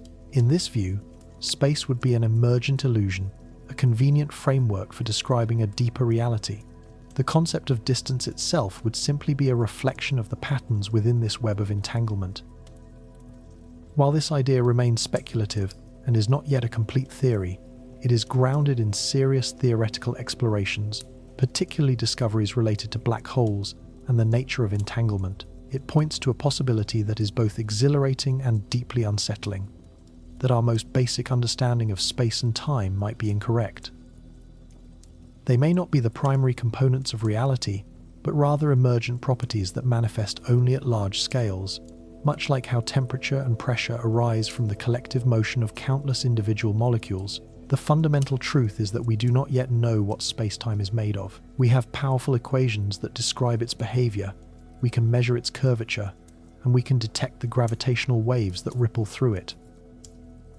Yet the intrinsic nature of this cosmic fabric remains a profound mystery. This leads us to a second foundational question. What truly happened at the Big Bang? When we use Einstein's equations to trace the expansion of the universe backward in time, we inevitably arrive at a point where all of existence was compressed into a singularity of infinite density and zero size.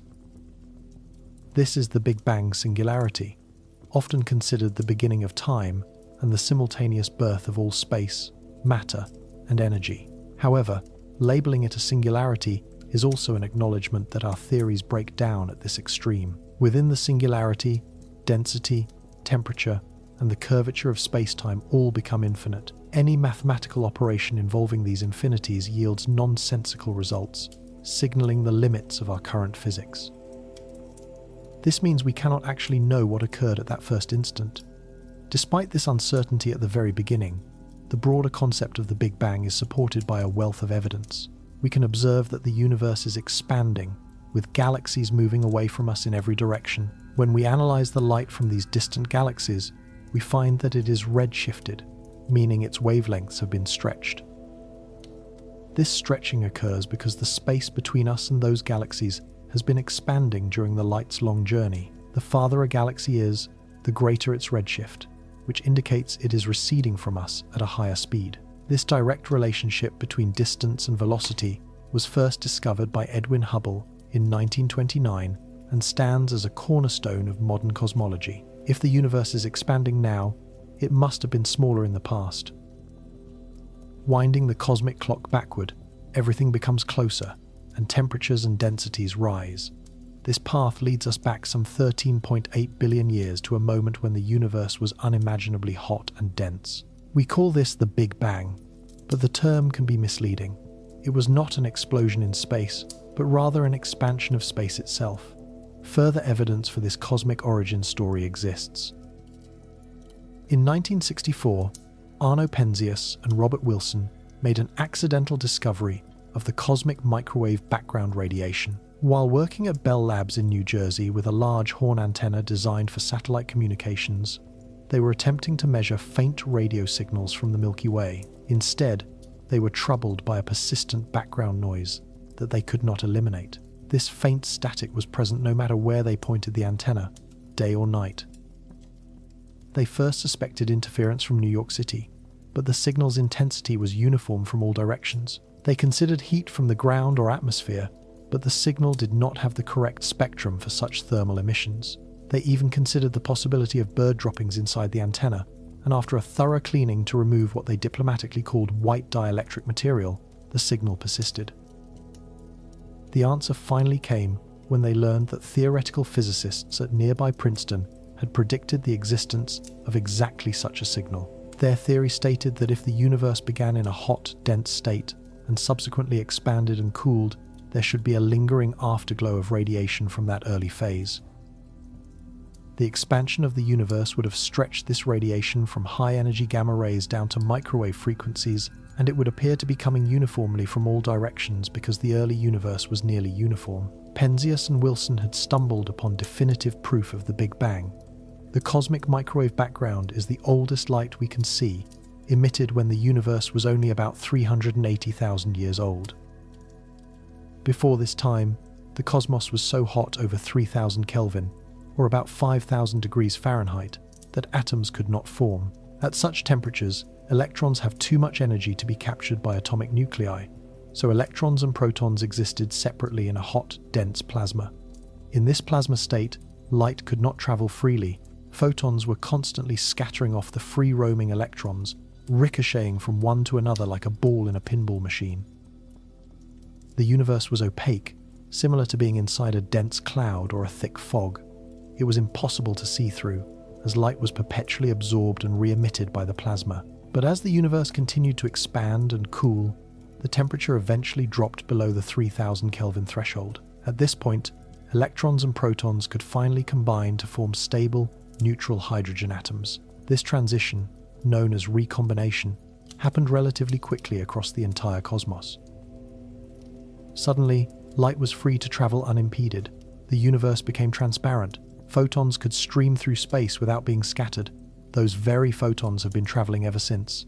Over billions of years, the expansion of space has stretched them from visible light with wavelengths of about 500 nanometers, or about 20 millionths of an inch, to the microwave radiation we detect today, with wavelengths of about 2 millimeters, or about 0.08 inches.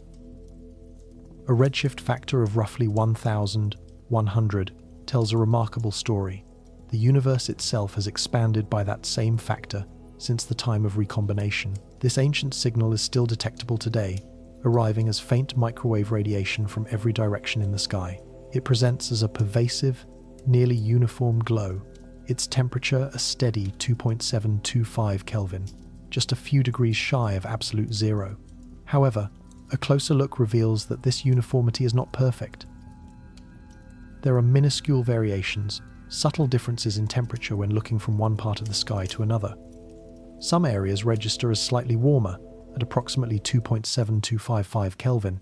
Other regions are infinitesimally cooler, measuring around 2.7245 Kelvin. These fluctuations are incredibly small, only about 1 part in 100,000, yet their existence is both real and of profound importance for everything that followed. These tiny variations represent the very seeds of all cosmic structure.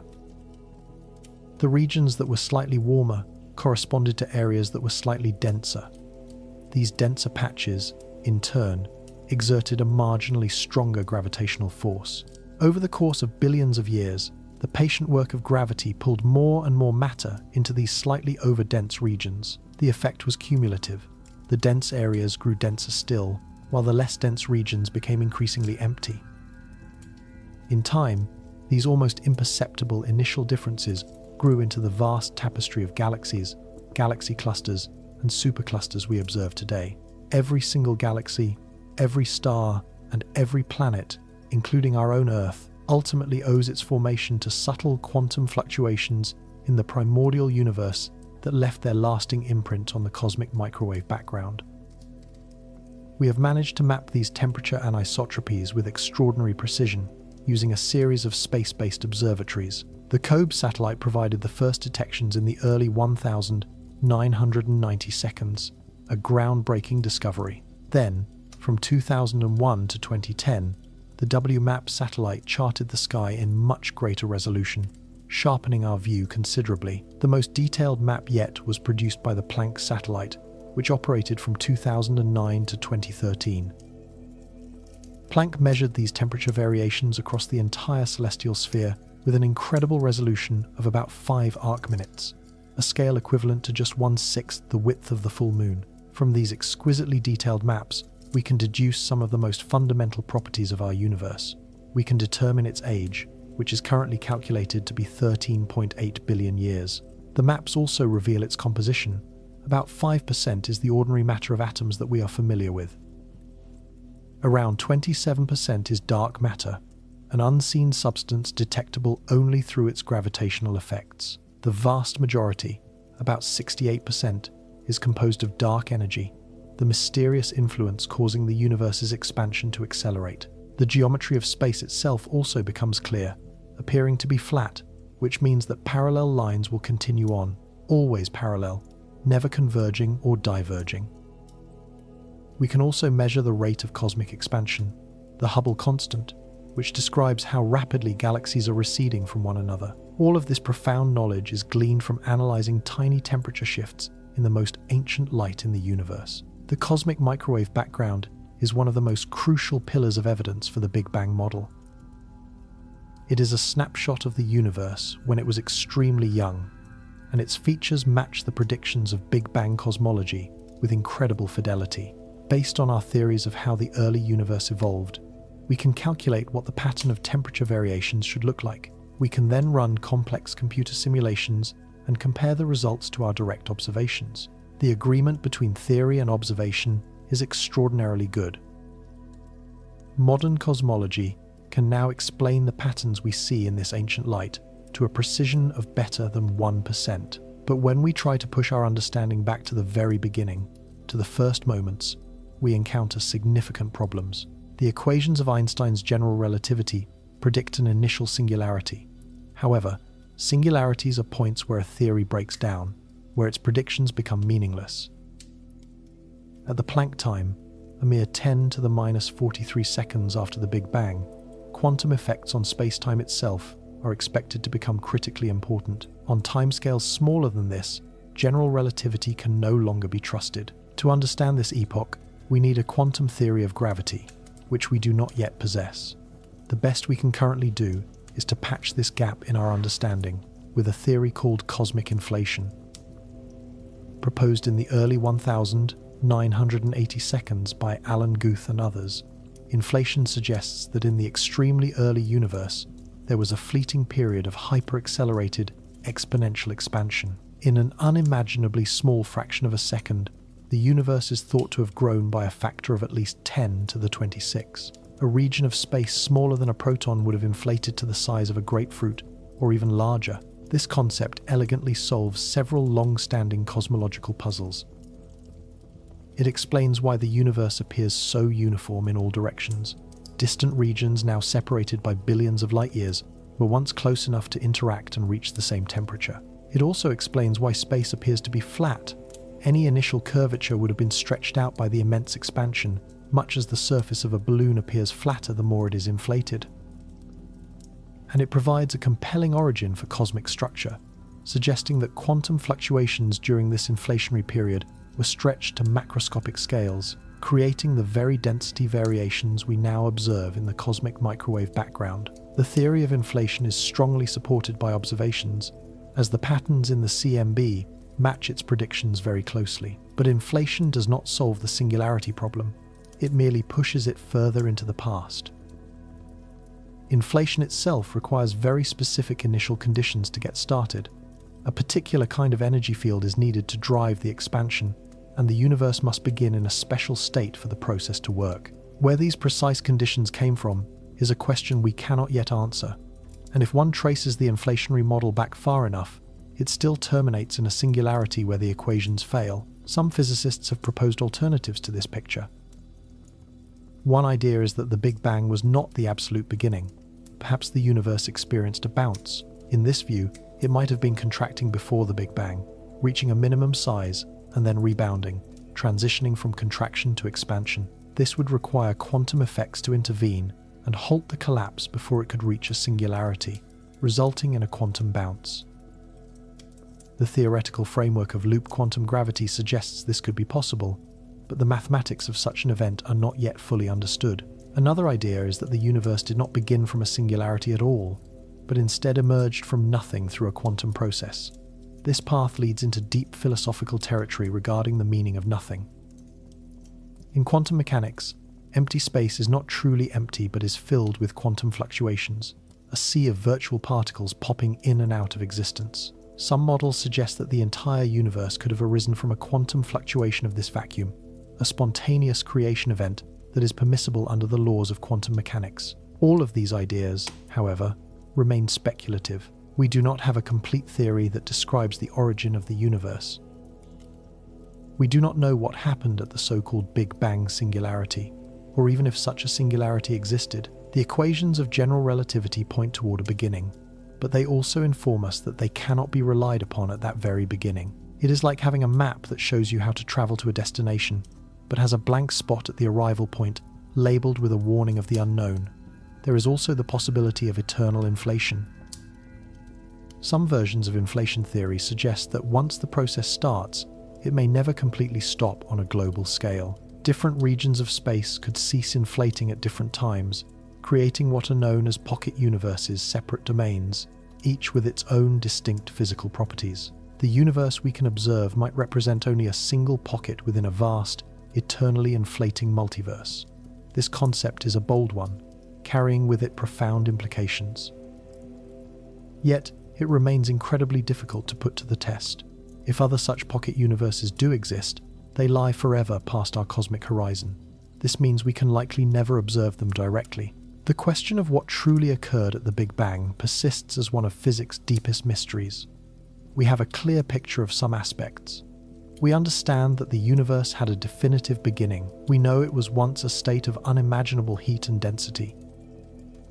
We can also trace its expansion back across some 13.8 billion years, but the initial moment itself, the very nature of that origin, is concealed from us. It is hidden behind what feels like a wall of ignorance. To probe further, a quantum theory of gravity is required. This is a theoretical tool that we do not yet possess. A third great question brings our focus back to black holes and what is known as the information paradox. The central inquiry is simple to state. Do black holes ultimately destroy information? This may at first sound like an abstract, even philosophical, puzzle. However, its resolution cuts to the very core of how the universe operates at its most fundamental level. Let us examine the problem with greater care. Within the framework of quantum mechanics, the evolution of any quantum system is described by the Schrödinger equation. A key feature of this equation is its deterministic nature. If you possess knowledge of a system's quantum state at a single point in time, you can, in theory, calculate its state at any other moment. This applies to both its past and its future. In this view, information is always conserved. The quantum state contains a total description of the system. That information is never meant to disappear. It might become scrambled, of course. It could be spread out among countless particles in highly complex arrangements, but in principle, it is always there. This foundational concept is known as unitarity. It is a cornerstone principle of quantum mechanics. It implies that processes are reversible. If you had perfect knowledge of a final state and ran the equations in reverse, you could reconstruct the initial state. Information is never truly lost. And yet, Hawking radiation appears to violate this very principle. When a black hole evaporates, it emits what is known as thermal radiation. This radiation carries no specific information about the matter that fell into the black hole. Thermal radiation is defined solely by its temperature. It is fundamentally random. If one were to collect all the Hawking radiation from a completely evaporated black hole, it would be impossible to reconstruct what created it. The information seems to have vanished. To make this more concrete, we can imagine writing a book and then throwing it into a black hole. That book contains a great deal of information. There is the specific arrangement of words on every page. There are the precise positions of all the atoms comprising the paper and the ink. In principle, if you knew the book's quantum state with perfect accuracy, you could describe it with complete precision. Now, imagine this book crossing the event horizon. It falls inward, toward the singularity. From an external vantage point, the black hole has simply gained a tiny amount of mass. This mass is equal to that of the book, but there is no way to tell what exactly fell in. The black hole itself carries no discernible trace of the words printed on those pages. Now, we wait. The black hole begins to slowly evaporate through the process of Hawking radiation. After an immense span of time far longer than the current age of the universe, for any black hole of significant size, it disappears entirely. All that remains is a diffuse cloud of photons and other particles. This cloud is just random, thermal radiation. Could you reconstruct the book from this radiation? According to Stephen Hawking's original calculations, the answer is no. The information has been lost. The words are gone from the universe forever. This outcome creates a profound paradox. Either quantum mechanics is incorrect, and information can be destroyed, or general relativity is wrong, and black holes do not actually erase information in this way. A third possibility is that both theories are incomplete. Perhaps something else is happening that we do not yet understand. For decades, physicists engaged in a deep debate over this issue. Hawking initially argued that information was truly lost. He proposed that quantum mechanics itself might break down in the presence of such extreme gravitational fields. Others, notably Leonard Susskind and Gerard Hooft, contended that information must be preserved. They believed we simply hadn't yet discovered the correct mechanism. The debate was intense. It eventually became known as the Black Hole War. One of the key insights emerged from the holographic principle. This is the remarkable idea that all the information about what is inside a black hole is somehow encoded on its event horizon.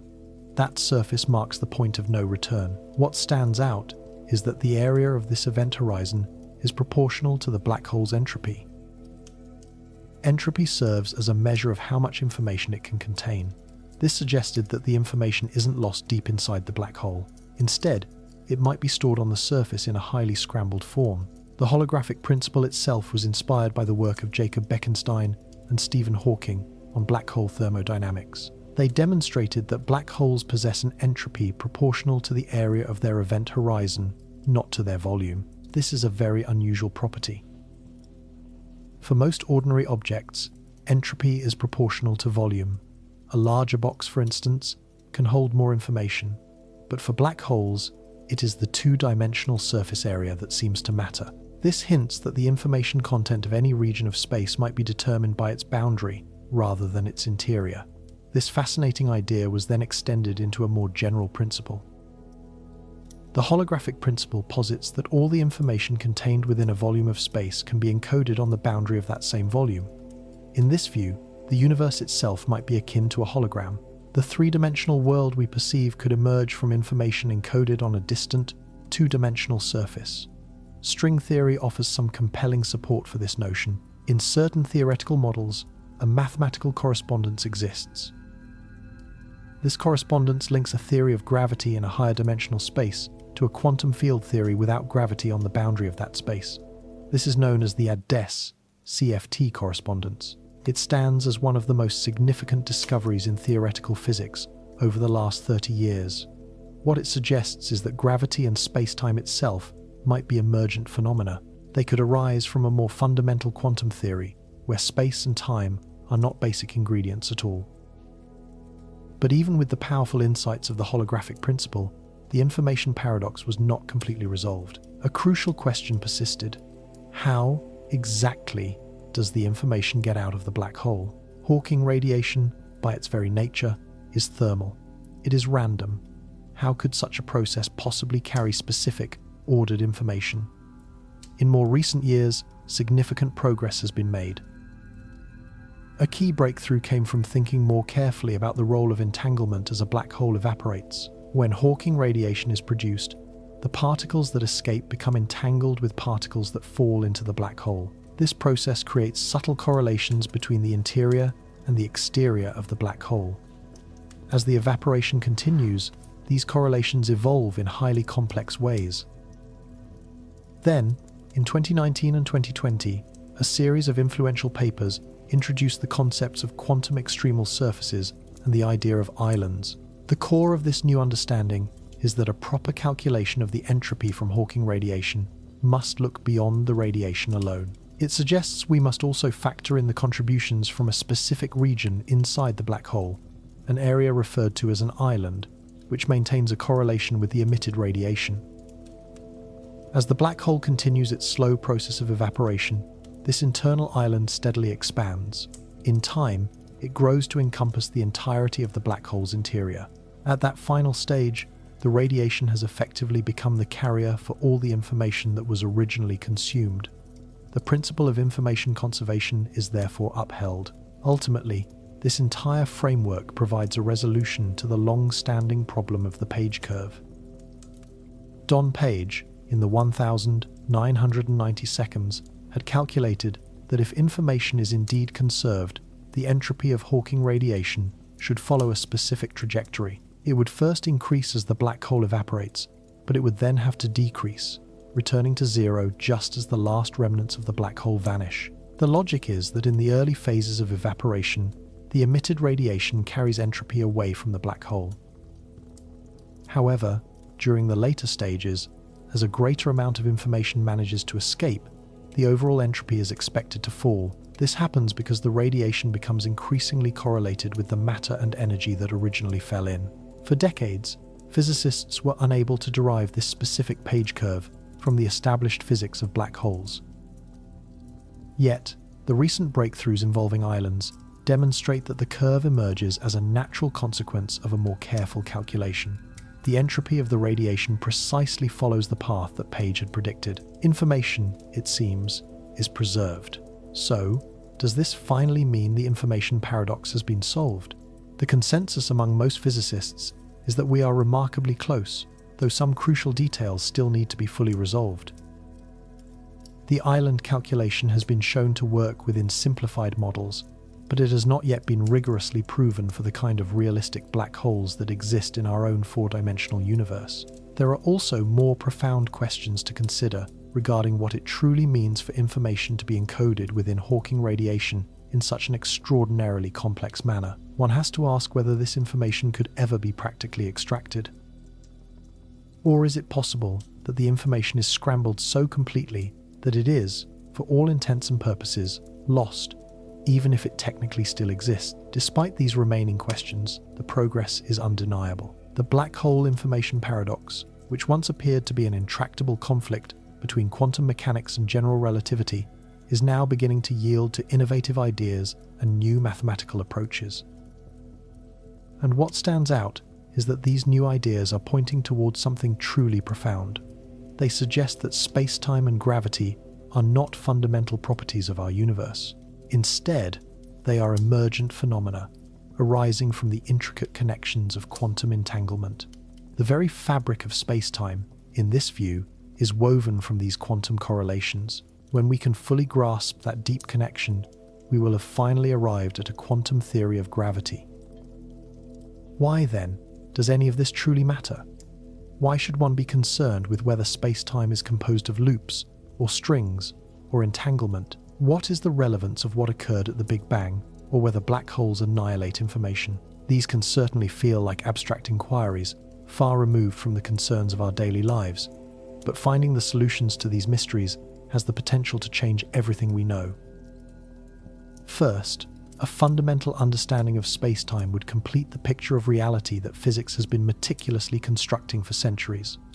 At present, we rely on two magnificent theories. General relativity provides a description of gravity and the large-scale structure of the cosmos. Quantum mechanics, on the other hand, describes the behavior of particles and forces at the smallest scales. Both of these theories have been extraordinarily successful in their respective domains. They have been subjected to countless tests and have never once failed. The problem is that they cannot both be correct in their current forms, as they harbor deep contradictions. General relativity treats space-time as a smooth and continuous fabric. Quantum mechanics asserts that, at its most basic level, reality is discrete and governed by uncertainty. General relativity is also deterministic. If you know the precise state of the universe at one moment, you can calculate its state at any other point in time. Quantum mechanics, by contrast, is probabilistic, allowing you to calculate only the probability of various outcomes. These represent fundamentally different worldviews, and they inevitably clash when you attempt to apply both theories to the same situation, such as the interior of a black hole or the moment of the Big Bang. A quantum theory of gravity would finally unify these two great pillars of modern physics. It would provide us with a single, consistent framework for understanding the entire universe across all scales, from the most minuscule particles to the most massive cosmic structures. This achievement would be the culmination of a scientific quest that began in the early 20th century, and it would almost certainly unveil new physics and new phenomena that we have not yet even begun to imagine. The patterns of history suggest that major unifications in physics often spark technological revolutions. When James Clerk Maxwell unified electricity and magnetism in the 1860 seconds, his work paved the way for radio, television, telecommunications, and the whole of modern electronics. When quantum mechanics was developed in the early 20th century, it led directly to the invention of semiconductors, transistors, lasers, and computers.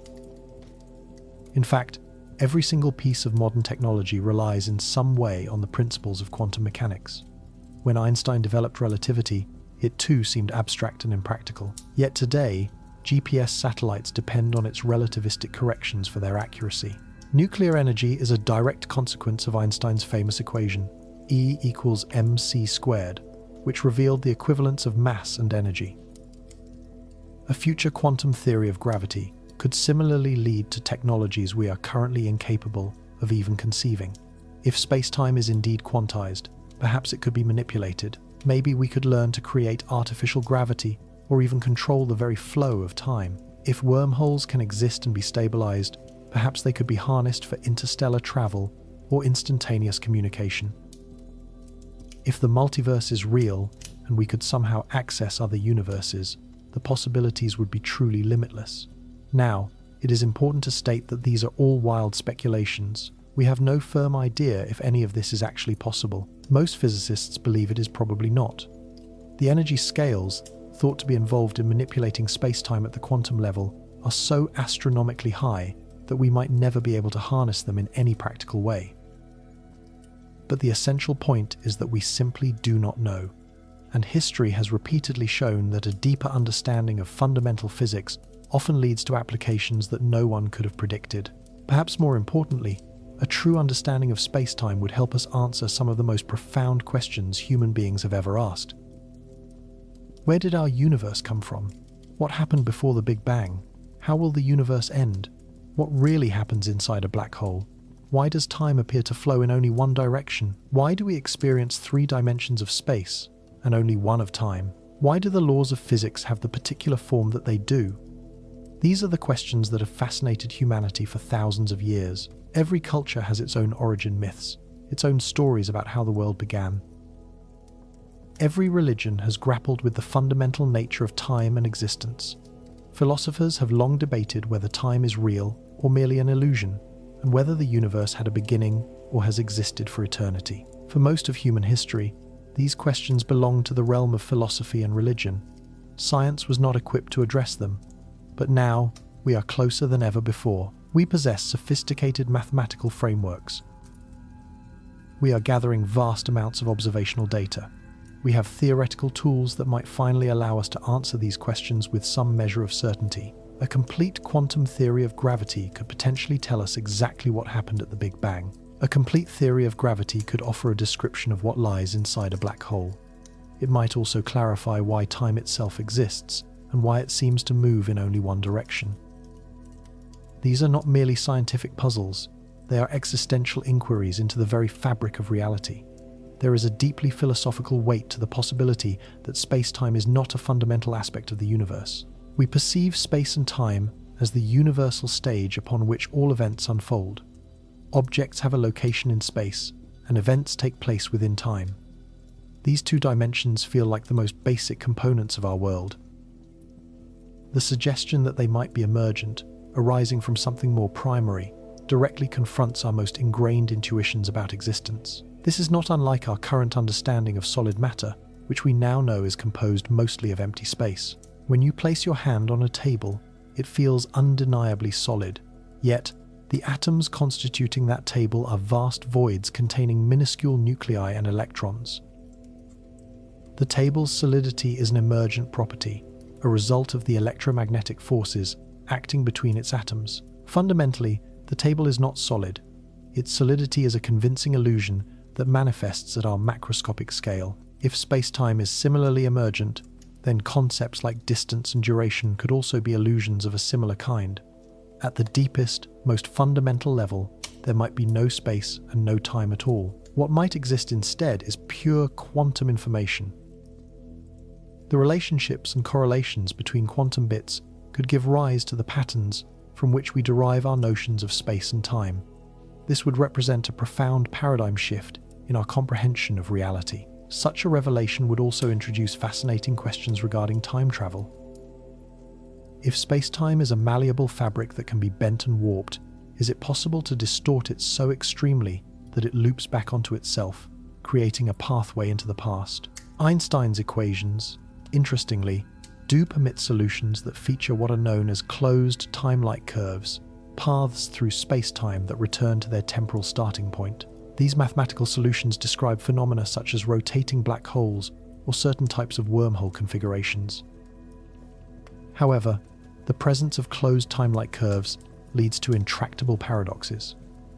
The most famous of these is the grandfather paradox. If you were to travel back in time and prevent your own grandfather from meeting your grandmother, you would cease to exist. But if you were never born, you could not have made the journey back in time to interfere with their meeting in the first place. It forms a perfect logical contradiction. Some physicists have put forward potential solutions to these paradoxes. One possibility is that the universe itself works to prevent such contradictions from occurring. Events might simply arrange themselves in a way that thwarts any attempt to alter the past. If you tried to stop your grandparents from meeting, you might fail, or perhaps you would even be the unwitting catalyst for their introduction. This suggests that free will could be an illusion within time travel scenarios, with all events being predetermined to maintain self-consistency. Another idea is that traveling to the past creates entirely new, parallel timelines. When you journey backward, you are not altering your own past, but are instead branching off into a new stream of reality. In the original timeline, your grandparents met, leading to your birth. In the new timeline you have generated, they do not. This outcome does not affect your own existence, as you originated from the first timeline. This concept is an application of the many worlds interpretation to the problem of time travel. Of course, there is also the possibility that travel to the past is simply impossible. the fundamental laws of physics may inherently forbid it. Stephen Hawking proposed an idea along these lines, which he called the chronology protection conjecture. He suggested that the laws of physics actively conspire to stop closed time-like curves from ever forming. According to this conjecture, any attempt to construct a time machine would trigger powerful quantum effects that would destroy the path before it could fully close upon itself. We do not yet know which of these possibilities, if any, reflects reality. A complete theory of quantum gravity is needed to definitively tell us whether time travel is a real physical possibility. But the mere fact that Einstein's equations accommodate the idea of closed time-like curves suggests that space-time is far stranger than we typically imagine. The flow of time might not be the inexorable, one-way street we perceive it to be. The distinctions between past, present, and future may not be as rigid as they seem. Gaining a true understanding of these concepts could transform not only the field of physics, but also our entire way of thinking about existence. It could fundamentally shift our philosophical perspective on what it means for something to exist, to happen, or to be real. These are the profound questions that reside at the intersection of science and philosophy, and they are questions that a quantum theory of gravity might finally help us to answer. This understanding also has significant implications for the search for life and intelligence elsewhere in the cosmos. If we can better comprehend space-time and determine if phenomena like wormholes or warp drives are feasible, it changes our entire outlook on the future of civilization. If faster-than-light travel is truly impossible, then civilizations are likely isolated, confined to their home star systems or, at best, a handful of neighboring stars. The universe would then be a vast expanse filled with solitary civilizations, each evolving on its own. But if shortcuts through the fabric of space-time are possible, the galaxy could be a connected and bustling place. Civilizations could interact, communicate, and exchange ideas across the stars. We do not know which of these scenarios is the correct one. The current understanding of physics points toward faster-than-light travel being impossible. Yet, we cannot be certain until a complete theory of quantum gravity is developed. There may be loopholes we have not yet considered, or methods of manipulating space-time that remain to be discovered. A complete picture of space-time at its most fundamental level would resolve whether such possibilities exist, or if we are bound forever by the speed of light. And beyond that, there is the simple, profound beauty of understanding. Humans have always been a species that looks to the sky and wonders. We have constructed observatories and telescopes, built particle accelerators and gravitational wave detectors, all in an effort to comprehend the universe. We have dispatched probes to other worlds, captured photographs of black holes, and detected the faint afterglow of the cosmic microwave background. This entire endeavor is fueled by curiosity, by an innate desire to know. The puzzle of space-time represents one of the last great frontiers of knowledge. It is the arena where our two most successful theories of reality collide. It is the gateway to understanding how the universe began, what happens to matter inside black holes, and perhaps the very fabric of reality itself. To solve this mystery would represent one of the most significant intellectual achievements in all of human history, a triumph on par with Newton's laws of motion, Darwin's theory of evolution, or the discovery of DNA. We are living in a remarkable era. We are the first generation to possess the tools to probe these questions with genuine seriousness. We have gravitational wave detectors that can sense ripples in space-time. We have telescopes that can produce images of black holes. We have particle accelerators capable of generating conditions similar to those in the early universe. We also have mathematical frameworks like string theory and loop quantum gravity, which may offer a description of quantum space-time. And all across the world, brilliant physicists are dedicating their lives to these problems. A breakthrough could be imminent, or it could be decades or even centuries away. Scientific progress does not adhere to a schedule. Sometimes a revolution happens quickly. Other times, it requires generations of effort. But the very fact that we are posing these questions, that we are making a serious attempt to understand the fundamental nature of space and time, is itself extraordinary. We are pushing at the very boundaries of human knowledge, striving to understand the cosmos at its deepest level. And even if we do not find the ultimate solution in our own lifetimes, the journey itself is a worthy pursuit. Let us return to where our exploration began. Space-time, Einstein's revolutionary idea, the very foundation of modern physics. It is the framework that describes gravity, the expansion of the universe, black holes, gravitational waves, and the Big Bang. This is a concept that has been subjected to thousands of tests and has never once failed, an idea we rely upon every single day in our GPS satellites, in our comprehension of the cosmos, and in the technology that permeates our lives. And yet, its fundamental mystery persists. We do not know what it is composed of. We do not know if it is a fundamental entity or an emergent property. We do not know what transpired at the Big Bang, where the equations point to a singularity and the laws of physics break down. We do not have a complete understanding of whether black holes preserve information or ultimately destroy it, though an answer appears to be drawing closer. We have equations that describe its behavior with incredible precision, but we lack a comprehensive theory that explains its true essence. This is not a failure, it is simply where we stand. This is the frontier of human knowledge. Every great scientific idea eventually arrives at a boundary, a point beyond which it cannot proceed without something new.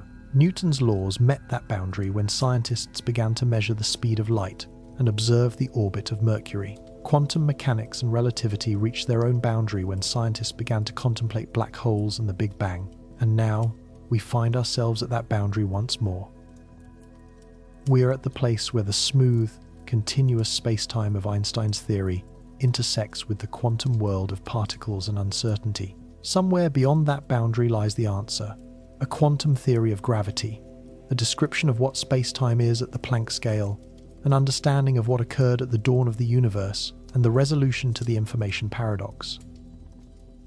Perhaps it will be a unified theory that describes all forces and particles, or perhaps a multiverse, or even something we have not yet begun to imagine. The physicists working on these problems today are standing at the edge of a precipice, peering out into the unknown. They are using mathematics, creativity, and centuries of accumulated knowledge to construct bridges across that vast gap. Some of those bridges will inevitably fail, and some will lead nowhere. But one of them might just reach the other side, and when it does, when someone finally discovers what space-time truly is, it will transform our understanding of everything. So the next time you use GPS, or gaze upon a photograph of a black hole, or think about the Big Bang, remember this: you are contemplating one of the deepest mysteries in all of science. You are witnessing the evidence of something we can use but do not fully comprehend, an idea that works flawlessly in practice but remains enigmatic in principle. Space-time is real. We can measure it, we can photograph it, and we can detect waves propagating through it, but we do not know what it is, and that is perfectly fine. That is where the adventure begins. That is where science happens, not in the answers we have already secured, but in the questions we are still struggling to answer. Einstein presented us with the idea of space-time more than 100 years ago. It revolutionized physics, explained gravity, and predicted black holes, gravitational waves, and the expansion of the universe. It stands as one of the most successful theories in the history of science, but Einstein himself would likely have been the first to concede that it is not the end of the story. It is not the final word. It is a step along a much longer path, a beautiful, elegant, and powerful step, but a step nonetheless. The final answer is waiting. It is out there, hidden in the mathematics, in the experiments, and in the observations that have yet to be made. Someone will find it. Perhaps it will be in our lifetimes, or in the next generation, or maybe centuries from now, but it is there. And when we find it, we will look back on this time, this moment when we knew that space-time existed but did not know what it was, and we will see it as the turning point, the moment just before everything changed. Our journey through space-time and its mysteries concludes here. The universe is filled with such questions, each waiting for its moment of discovery. Space-time may be just one of these enigmas, but it is arguably the most profound. Good night.